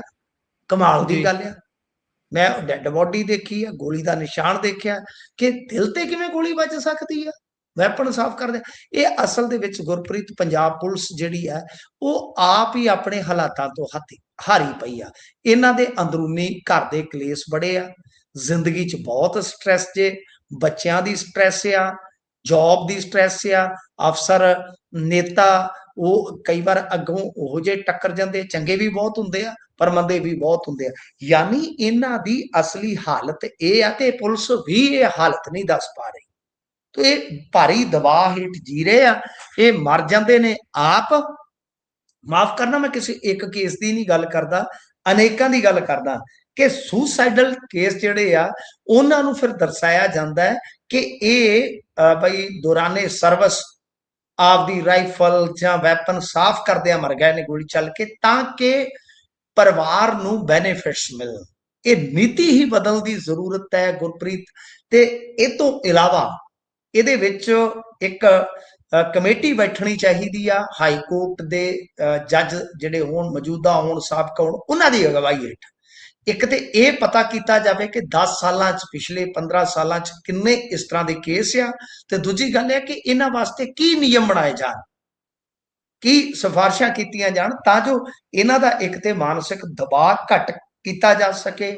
ਫਿਰ ਸੈਕੰਡ ਚੀਜ਼ ਆ ਕਿ ਬਈ ਖੁਦਕੁਸ਼ੀਆਂ ਦੀ ਦਰ ਘਟਾਈ ਜਾਵੇ। ਤੀਜੀ ਗੱਲ ਕਿ ਜੇ ਵਾਕਿਆ ਵੈਪਨ ਸਾਫ਼ ਕਰਦੇ ਆ, ਇੰਨੇ ਬੰਦੇ ਮਰ ਰਹੇ ਨੇ ਪੁਲਿਸ ਦੇ, ਫਿਰ ਤੇ ਇਹਨਾਂ ਨੂੰ ਘੱਟੋ ਘੱਟ ਸਾਰਿਆਂ ਨੂੰ ਪਹਿਲਾਂ ਕੋਈ ਮਹੀਨਾ 2 ਮਹੀਨੇ ਵੈਪਨ ਸਾਫ਼ ਕਰਨੇ ਹੀ ਸਿਖਾਓ, ਕਿਉਂਕਿ ਇੰਨੇ ਪੁਲਿਸ ਵਾਲੇ ਮਰ ਰਹੇ ਨੇ। ਹੈਲੋ ਹਾਂਜੀ ਹਾਂਜੀ ਜੀ। ਤੇ ਅੱਗੇ ਵਧੀਏ ਤੇ ਔਰਤ ਦੀ ਕੁੱਟਮਾਰ ਮਾਮਲੇ ਦੇ ਵਿੱਚ ਜਵਾਬ ਤਲਬੀ ਹੋਈ ਹੈ ਜੀ। ਇਹ ਮਾਮਲਾ ਹੈ ਕਾਲੀ ਮੰਦਰ, ਇੱਕ ਨਾ ਹੈਗਾ ਜੀ ਪਟਿਆਲੇ ਬੱਸ ਅੱਡਾ ਹੈ ਨਾ, ਜਿਹੜਾ ਤੁਸੀਂ ਸ਼ਾਇਦ ਵੇਖਿਆ ਹੋਵੇ, ਉਹਦੇ ਨਾਲ ਜੀ ਬਿਲਕੁਲ। ਇੱਕ ਵਾਰੀ ਮਾਨ ਸਾਹਿਬ ਦੀ ਮਾਤਾ ਵੀ ਮੱਥਾ ਟੇਕਣ ਗਈ ਸੀ, ਯਾਦ ਹੈ ਤੁਹਾਨੂੰ? ਨਵਾਂ ਨਵਾਂ ਬੱਸ ਸਟੈਂਡ ਜਾਂ ਪੁਰਾਣਾ ਬੱਸ ਸਟੈਂਡ? ਨਹੀਂ, ਪੁਰਾਣਾ ਬੱਸ ਸਟੈਂਡ ਸ਼ਹਿਰ ਵਾਲਾ, ਨਵਾਂ ਤਾਂ ਬਾਹਰ ਆ ਗਿਆ ਨਾ। ਬਿਲਕੁਲ ਬਿਲਕੁਲ, ਸ਼ਹਿਰ ਤੋਂ ਬਾਹਰ ਆ ਗਿਆ। ਹਾਂਜੀ, ਪੁਰਾਣਾ ਉਹਦੇ ਨਾਲ ਹੀ ਆ। ਤੇ ਮਾਨ ਸਾਹਿਬ ਦੀ ਮਾਤਾ ਵੀ ਇੱਕ ਵਾਰੀ, ਤੁਹਾਨੂੰ ਪਤਾ, ਵੀਡੀਓ ਬੜੀ ਵਾਇਰਲ ਹੋਈ ਸੀ ਜੀ। ਤਾਂ ਖੈਰ ਗੱਲ ਇਹ ਆ ਕਿ ਜੀ ਉੱਥੇ ਇਹ ਕੋਈ ਮੱਥਾ ਟੇਕਣ ਆਇਆ ਸੀਗਾ, ਭੈਣ ਭਰਾ ਦਾ ਕਹਿ ਲਓ ਕਿ ਜੋੜਾ। ਜੀ ਉੱਥੇ ਗੱਡੀ ਜਿਸ ਵੇਲੇ ਪਾਰਕ ਕੀਤੀ ਜਾ ਰਹੀ ਸੀ, ਉੱਥੇ ਨਾ ਰੇੜੀਆਂ ਬਹੁਤ ਲੱਗਦੀਆਂ ਨੇ ਗੁਰਪ੍ਰੀਤ। ਮੈਂ ਉਸ ਸ਼ਹਿਰ ਤੋਂ ਬਹੁਤ ਚੰਗੀ ਤਰ੍ਹਾਂ ਵਾਕਿਫ ਹਾਂ। ਤੇ ਇਹ ਭੀੜ ਭੜੱਕੇ ਵਾਲਾ, ਅੱਗੇ ਬੜੇ ਖੁੱਲੇ ਬਾਜ਼ਾਰ ਹੁੰਦੇ ਸਨ ਪਟਿਆਲੇ ਦੇ, ਹੁਣ ਬਹੁਤ ਪਾਰਕਿੰਗ ਦੀ ਸਮੱਸਿਆ। ਉੱਥੇ ਜਿਸ ਵੇਲੇ ਗੱਡੀ ਲਾਈ ਜਾ ਰਹੀ ਸੀ ਤੇ ਰੇੜੀ ਵਾਲੇ ਨੇ ਕਿਹਾ ਕਿ ਇੱਥੇ ਨਾ ਲਾ। ਉਹਨੇ ਆਖਿਆ ਕਿਉਂ? ਉਹਨੇ ਜੇ ਲਾਏਗਾ ਤਾਂ ਮੈਂ ਤੇਰੀ ਹਵਾ ਕੱਢ ਦਿਆਂਗਾ। ਉਹਨੇ ਕਿਹਾ ਹਵਾ ਕਾਹਤੋਂ ਕੱਢ ਦੇਗਾ? ਇੱਥੋਂ ਝਗੜਦੇ ਝਗੜਦੇ ਫਿਰ ਰੇੜੀ ਵਾਲੇ ਪੈ ਗਏ।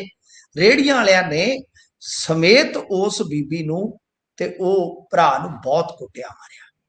ਉਹ ਫਿਰ ਵੀਡੀਓ ਵਾਇਰਲ ਹੋ ਗਿਆ। ਚਲੋ ਦੇਖੋ, ਆਪੋ ਆਪਣੀ ਜਗ੍ਹਾ ਸਾਰੇ ਕੰਮ ਕਰਦੇ ਨੇ, ਸਾਰੇ ਮੰਦੇ ਨਹੀਂ, ਸਾਰੇ ਚੰਗੇ ਨਹੀਂ, ਪਰ ਇਹ ਜਿਹੜੀ ਮਹਿਲਾ ਚੇਅਰਪਰਸਨ ਆ ਭੈਣ ਰਾਜ ਲਾਲੀ ਗਿੱਲ, ਇਸ ਗੱਲੋਂ ਚੰਗੀ ਆ ਕਿ ਇਸ ਤਰ੍ਹਾਂ ਦੇ ਜਦੋਂ ਵੀਡੀਓ ਵਾਇਰਲ ਹੁੰਦੇ ਆ, ਇਸ ਤਰ੍ਹਾਂ ਦੀਆਂ ਜਦੋਂ ਕੋਈ ਗੱਲਾਂ ਬਾਤਾਂ ਹੁੰਦੀਆਂ ਤੇ ਇਹ ਸੋ ਮੋਟੋ ਲੈ ਲੈਂਦੇ ਆ। ਇਹ ਨਹੀਂ ਹੈ ਕਿ ਕੋਈ ਹਾਈ ਪ੍ਰੋਫਾਈਲ ਮਾਮਲਾ ਤੇ ਤਦ ਹੀ ਸੋ ਮੋਟੋ ਲਿਆ ਜਾਵੇ ਲਾਈਵ ਚਲਾ ਕੇ, ਜਿਵੇਂ ਬੀਬੀ ਗੁਲਾਟੀ ਹੁੰਦੀ ਸੀ, ਤੁਹਾਨੂੰ ਪਤਾ ਹੀ ਹੈ। ਤਾਂ ਇਹ ਇੱਕ ਤਰ੍ਹਾਂ ਨਾਲ ਕਹਿ ਲਓ ਕਿ ਇਹਨਾਂ ਦੀ ਇੱਕ ਵੱਖਰੀ ਸ਼ੈਲੀ ਆ, ਵਧੀਆ ਸ਼ੈਲੀ ਆ। ਤੇ ਇਹਨਾਂ ਨੇ ਜਿਵੇਂ ਹੀ ਮਤਲਬ ਕਿ ਵੀਡੀਓ ਦੇਖਿਆ, ਸੋ ਮੋਟੋ ਲਿਆ, ਤਾਂ ਪੁਲਿਸ ਨੂੰ ਤਲਬ ਕਰ ਲਿਆ ਕਿ ਕੀ ਕਾਰਵਾਈ ਕੀਤੀ ਆ। ਤਾਂ ਫਿਲਹਾਲ ਪੁਲਿਸ ਨੇ ਕਿਹਾ ਕਿ FIR ਦਰਜ ਕਰ ਲਈ ਗਈ ਆ ਤੇ 3 ਸ਼ਾਇਦ ਗ੍ਰਿਫਤਾਰੀਆਂ ਵੀ ਹੋ ਗਈਆਂ। ਪਰ ਪਾਰਕਿੰਗ ਇੱਕ ਬਹੁਤ ਵੱਡੀ ਸਮੱਸਿਆ ਬਣ ਰਹੀ ਆ ਗੁਰਪ੍ਰੀਤ ਪੰਜਾਬ ਦੇ ਵਿੱਚ। ਰੋਡ ਰੇਜ ਇੱਕ ਬਹੁਤ ਵੱਡੀ ਸਮੱਸਿਆ ਬਣ ਰਹੀ ਆ। ਔਰ ਅਸੀਂ ਤੇ ਕਤਲ ਦੇਖ ਰਹੇ ਹਾਂ ਕਿ ਗੱਡੀਆਂ ਖੜਾਉਣ ਤੋਂ ਕਤਲ ਹੋ ਰਹੇ ਨੇ। ਇਹ ਬਹੁਤ ਵੱਡੀ ਸਮੱਸਿਆ ਹੈ। ਦੇਖੋ ਕਿੰਨੀਆਂ ਸਮੱਸਿਆਵਾਂ ਨੇ ਗੁਰਪ੍ਰੀਤ, ਸਾਡਾ ਮੀਡੀਆ ਇਹਨਾਂ ਨੂੰ ਗੋਲਦਾ ਹੀ ਨਹੀਂ। ਸਾਡੇ ਕੋਲ 3-4 ਟੌਪਿਕ ਨੇ, 3-4, ਪਹਿਲਾ ਸਿਆਸਤਦਾਨਾਂ ਦਾ, ਦੂਜਾ ਸਾਡੇ ਕੋਲ ਨਸ਼ਿਆਂ ਦਾ, ਤੀਜਾ ਗੈਂਗਸਟਰਾਂ ਦਾ, ਚੌਥਾ ਸਾਡੇ ਕੋਲ ਆਪਦਾ ਹੁੰਦਾ ਕੋਈ ਨਾ ਕੋਈ ਸਿਆਪਾ ਪੈ ਜਾਂਦਾ ਹੈ। ਕਦੇ ਬਿਲਕੁਲ ਚੁੰਮਿਆਂ ਵਾਲੀ ਭਾਬੀ ਆ, ਕਦੇ ਫਲਾਣਾ ਟਮਕਾਣਾ, ਕਦੇ ਪੱਤਰਕਾਰਾਂ ਤੇ ਪਰਚਾ, ਕਦੇ ਇਹ ਸੋਸ਼ਲ ਮੀਡੀਆ ਵਾਲਾ।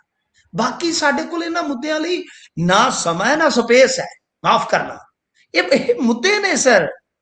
ਪੰਜਾਬ 'ਚ ਖੁਦਕੁਸ਼ੀਆਂ ਦਾ ਰੁਝਾਨ, ਸਟੂਡੈਂਟ ਖੁਦਕੁਸ਼ੀਆਂ ਕਰ ਰਹੇ ਨੇ, ਪਾਰਕਿੰਗ ਤੋਂ ਕਤਲ ਹੋ ਰਹੇ ਨੇ, ਰੋਡ ਰੇਸ ਤੋਂ ਕਤਲ ਹੋ ਰਹੇ ਨੇ, ਐਕਸੀਡੈਂਟਾਂ ਦੀ ਦਰ ਵੱਧ ਰਹੀ ਹੈ ਸੂਬੇ ਦੇ ਵਿੱਚ। ਅੱਛਾ, ਤੁਹਾਨੂੰ ਹੋਰ ਦੱਸਾਂ, ਐਥਨੋਲ ਦੇ ਨਾਲ ਕਾਰਾਂ ਦਾ ਨੁਕਸਾਨ ਹੋ ਰਿਹਾ ਹੈ। ਕੌਣ ਇਹਦੇ ਤੇ ਕੰਮ ਕਰਦਾ, ਮੈਨੂੰ ਦੱਸੋ? ਪੱਤਰਕਾਰਤਾ ਜੀ 'ਚ। ਬਿਲकुल ਜਦ ਕਿ बिल्कुल ਮੇਰੇ ਖਿਆਲ ਦੇ ਨਾਲ ਸਭ ਤੋਂ ਜ਼ਿਆਦਾ ਤਕੜਾ ਝਟਕਾ ਦੇ ਰਹੀ ਹੈ ਸਰਕਾਰ ਕਿ 20% ਐਥਨੋਲ ਬਲੈਂਡ ਕਰਕੇ ਦਿੱਤਾ ਜਾ ਰਿਹਾ ਹੈ ਔਰ ਬੇੜਾ ਗਰਕ ਹੋ ਰਿਹਾ ਕਾਰਾਂ ਦਾ। ਐਵਰੇਜ ਡਾਊਨ ਹੋ ਰਹੀ ਹੈ, ਇੰਜਨ ਖਤਮ ਹੋ ਰਿਹਾ ਹੈ, ਕੋਈ ਬੋਲਦਾ ਹੀ ਨਹੀਂ ਸਰ। तो कहने का मतलब यह है कि अजीब माहौल है। मैं अगे कहना होना कि बई पत्रकारिता इन्नी जल्दी बदल जाएगी, इन्नी मैं तो दंग रह जाना ये चीज़ां नूं सोच के। जी ਅੱਗੇ ਵਧੀਏ ਤਾਂ 12ਵੀਂ ਕਲਾਸ ਦੇ ਸਟੂਡੈਂਟ ਕੋਲ ਗ੍ਰਨੇਡ, ਇਹ ਕੀ ਮਾਜਰਾ ਹੈ ਜੀ? ਹੈਰਾਨਗੀ ਦੀ ਗੱਲ ਹੈ ਜੀ। ਇਹ ਇੱਧਰ ਸਾਡੇ ਲਾਗੇ ਫਾਜ਼ਿਲਕਾ ਤੋਂ ਖਬਰ ਆਈ ਹੈ। ਇਹ ਮਾਮਲਾ ਜਿਹੜਾ ਕਾਫੀ ਸੋਚਣ ਵਿਚਾਰਨ ਵਾਲਾ ਕਿ 12ਵੀਂ ਦਾ ਸਟੂਡੈਂਟ ਹੈ, ਪਾਕਿਸਤਾਨ ਤੋਂ ਦੱਸਦੇ ਆ ਕਿ ਗ੍ਰਨੇਡ ਮੰਗਾਇਆ ਗਿਆ ਤੇ ਸੋਸ਼ਲ ਮੀਡੀਆ ਦੇ ਜ਼ਰੀਏ ਸਪਲਾਇਰ ਦੇ ਸੰਪਰਕ 'ਚ ਸੀ, ਹੈਂਡਲਰ ਦੇ ਸੰਪਰਕ 'ਚ ਸੀਗਾ। ਇੱਧਰ ਕਿਉਂਕਿ ਬਾਰਡਰ ਏਰੀਆ ਸਾਡੇ ਇੱਧਰ ਫਾਜ਼ਿਲਕਾ ਜਲਾਲਾਬਾਦ ਵਾਲੀ ਸਾਈਡ, ਤਾਂ ਇੱਥੇ ਕਿਤੇ ਕਹਿੰਦੇ ਆ ਕਿ ਗਸ਼ਤ ਤੇ ਸੀਗੀ ਪੁਲਿਸ ਟੁਕੜੀ ਤੇ ਇਹਨਾਂ ਨੇ ਸ਼ੱਕ ਦੇ ਆਧਾਰ ਤੇ ਤਲਾਸ਼ੀ ਲਈ ਤੇ ਜਿਸ ਤੋਂ ਬਾਅਦ ਗ੍ਰਨੇਡ ਬਰਾਮਦ ਹੋਇਆ। ਇਹ ਤੇ ਪੁਲਿਸ ਦੀ ਕਹਾਣੀ ਹੋ ਸਕਦਾ ਹੈ ਕਿ ਪਹਿਲਾਂ ਕੋਈ ਸੀਆਈਡੀ ਹੋਈ ਹੋਵੇ, ਮੁਖਬਰੀ ਹੋਈ ਹੋਵੇ ਤੇ ਜਿਹੜਾ ਸਟੇਟ ਸਪੈਸ਼ਲ ਆਪਰੇਸ਼ਨ ਸੈੱਲ ਹੈ ਉਹਨਾਂ ਨੇ ਇਹ ਗ੍ਰਿਫਤਾਰੀ ਕਰ ਲਈ ਆ। ਤਾਂ ਇਹ ਹੈਂਡ ਗ੍ਰਨੇਡ ਦੱਸਦੇ ਆ ਕਿ ਪਾਕਿਸਤਾਨ ਤੋਂ ਆਇਆ। ਖਤਰਨਾਕ ਗੱਲ ਆ, ਤੁਸੀਂ ਹਿਸਾਬ ਲਾ ਲਓ। 12ਵੀਂ ਦਾ ਮੁੰਡਾ ਅੱਗੇ ਜੀਦਾ ਦੇ ਵਿੱਚ ਇਸ ਤਰ੍ਹਾਂ ਹੋਇਆ ਸੀ ਨਾ ਕਿ ਸਟੂਡੈਂਟ ਨੇ ਘਰੇ ਬੰਬ ਬਣਾਉਣਾ ਸ਼ੁਰੂ ਕਰਤਾ ਸੀਗਾ, ਤੁਹਾਨੂੰ ਯਾਦ ਹੋਏਗਾ। ਬਿਲਕੁਲ ਬਿਲਕੁਲ ਉਹ ਉੜ ਗਿਆ ਸੀਗਾ, ਉਹਦਾ ਘਰ ਨੁਕਸਾਨਿਆ ਗਿਆ ਸੀ, ਆਪ ਨੁਕਸਾਨਿਆ ਗਿਆ। ਤਾਂ ਦੱਸਦੇ ਆ ਕਿ ਇਹ hand grenade high explosive China made ਹੈ ਤੇ ਇਸ ਧਮਾਕੇ ਨਾਲ ਕਹਿੰਦੇ ਕਿ ਜੇ ਹੁੰਦਾ ਤੇ ਕਾਫੀ ਨੁਕਸਾਨ ਵੀ ਹੋ ਸਕਦਾ ਸੀ। ਜਾਂਚ ਜਾਰੀ ਹੈ। ਮੈਂ ਗੁਰਪ੍ਰੀਤ ਜਿਹੜੀਆਂ ਗੱਲਾਂ ਕਰਦਾ ਹੁੰਦਾ ਨਾ, ਉਹ ਬੜੀਆਂ ਧਰਾਤਲੀ ਗੱਲਾਂ ਹੁੰਦੀਆਂ ਨੇ। ਮੈਂ ਨਹੀਂ ਕਹਿੰਦਾ ਕਿ ਮੈਂ ਇਕੱਲਾ ਕਰਦਾ, ਤੁਸੀਂ ਵੀ ਸਾਰੇ ਕਰਦੇ ਹੋ, ਸਾਡੀ ਸਾਰੀ ਟੀਮ ਹੀ ਕਰਦੀ ਹੈ। ਪਰ ਗੱਲ ਇਹ ਹੈ ਕਿ ਮੈਂ ਕਿੰਨੇ ਮਹੀਨਿਆਂ ਦਾ, ਕਿੰਨੇ ਸਮੇਂ ਤੋਂ ਇਹ ਗੱਲ ਕਹਿੰਦਾ ਸੀਗਾ ਕਿ ਸਾਡੀ ਬਾਰਡਰ ਬੈਲਟ ਦੇ ਵਿੱਚ ਮੁੰਡੇ ਛੋਟੇ ਛੋਟੇ ਘਰਾਂ ਦੇ ਮੁੰਡੇ, ਗਰੀਬ ਘਰਾਂ ਦੇ ਮੁੰਡੇ, ਉਹ ਬਹੁਤ ਜ਼ਿਆਦਾ ਕੁਰਾਏ ਪੈ ਰਹੇ ਆ। ਤਾਂ ਇਹ ਬਾਰਡਰ ਬੈਲਟ ਆ, ਇੱਥੇ ਵੀ ਪਛੜਿਆ ਇਲਾਕਾ ਹੈ ਜੀ। ਤੇ ਤੁਸੀਂ ਹਿਸਾਬ ਲਾ ਲਓ ਕਿ 12ਵੀਂ ਚ ਪੜ੍ਹਦਾ ਬੱਚਾ ਲਾ ਲਓ ਕਿ 15-16 ਸਾਲ ਦਾ ਹੋਏਗਾ ਕਿ ਕਿੱਧਰ ਹੈਂਡਲਰ ਦੇ ਢਿੱਕੇ ਚੜਿਆ, ਕਿੱਧਰੋਂ ਗ੍ਰਨੇਡ ਲਈ ਫਿਰਦਾ। ਸ਼ੁਕਰ ਕਰੋ ਨੇ ਕਿਤੇ ਸੁੱਟ ਨਹੀਂ ਦਿੱਤਾ, ਹਾਲੇ ਉਹ ਫੜਿਆ। ਪਰ ਇਹ ਬਹੁਤ ਖਤਰਨਾਕ ਰੁਝਾਨ ਹੈ, ਬਹੁਤ ਖਤਰਨਾਕ ਰੁਝਾਨ ਆ ਕਿ ਛੋਟੇ ਛੋਟੇ ਬੱਚੇ ਚੰਦ ਪੈਸਿਆਂ ਵਾਸਤੇ ਪਾਂਡੀ ਬਣ ਰਹੇ ਨੇ। ਉਹ ਹੈਰੋਇਨ ਚੁੱਕ ਕੇ ਇੱਕ ਸਾਈਡ ਤੋਂ ਦੂਜੀ ਸਾਈਡ ਤੇ ਲੈ ਕੇ ਜਾਂਦੇ ਨੇ, ਇਹਦਾ ਗ੍ਰਨੇਡ ਸੁੱਟੇ ਜਾ ਰਹੇ ਆ। ਇਵਨ ਦੈਟ ਕਿ ਪੰਜਾਬ ਦੇ ਵਿੱਚ ਤੇ ਤੁਸੀਂ ਹਿਸਾਬ ਲਾ ਲਓ ਕੁਝ ਨੌਜਵਾਨਾਂ ਨੇ ਪੁਲਿਸ ਕਰਮਚਾਰੀ ਮਾਰ ਦਿੱਤੇ ਸਨ, ਕਤਲ ਕਰਕੇ ਵੀਡੀਓ ਬਣਾ ਲਿਆ ਸੀ। ਤੇ ਇਹ ਬਹੁਤ ਖਤਰਨਾਕ ਇਸ ਵੇਲੇ ਸਟੇਜ ਆ ਪੰਜਾਬ ਦੀ ਸਮਾਜਿਕ ਪੱਖ ਤੋਂ ਜੇ ਵੇਖੀਏ। ਪਰ ਗੱਲ ਇਹ ਆ ਕਿ ਨਾ ਉਹਨਾਂ ਚਿੰਤਨ ਹੋ ਰਿਹਾ, ਨਾ ਉਹਨਾਂ ਐਕਸ਼ਨ ਹੋ ਰਿਹਾ। ਬਹੁਤ ਬੁਰੀ ਗਲੀ ਦੇ ਵਿੱਚ ਆਪਾਂ ਕਹ ਲਈਏ, ਨੇਰੀ ਗਲੀ ਦੇ ਵਿੱਚ ਦਾਖਲ ਹੋ ਰਹੀ ਹੈ ਸਾਡੀ ਜਵਾਨੀ ਜੀ। ਇਸੇ ਦੇ ਨਾਲ ਪ੍ਰੋਗਰਾਮ ਦਾ ਸਮਾਂ ਇੱਥੇ ਹੀ ਸਮਾਪਤ ਹੁੰਦਾ। ਤੁਸੀਂ ਜੁੜੇ ਜਾਣਕਾਰੀਆਂ ਸਾਂਝੀਆਂ ਕੀਤੀਆਂ, ਬਹੁਤ ਬਹੁਤ ਧੰਨਵਾਦ ਜੀ। ਧੰਨਵਾਦ।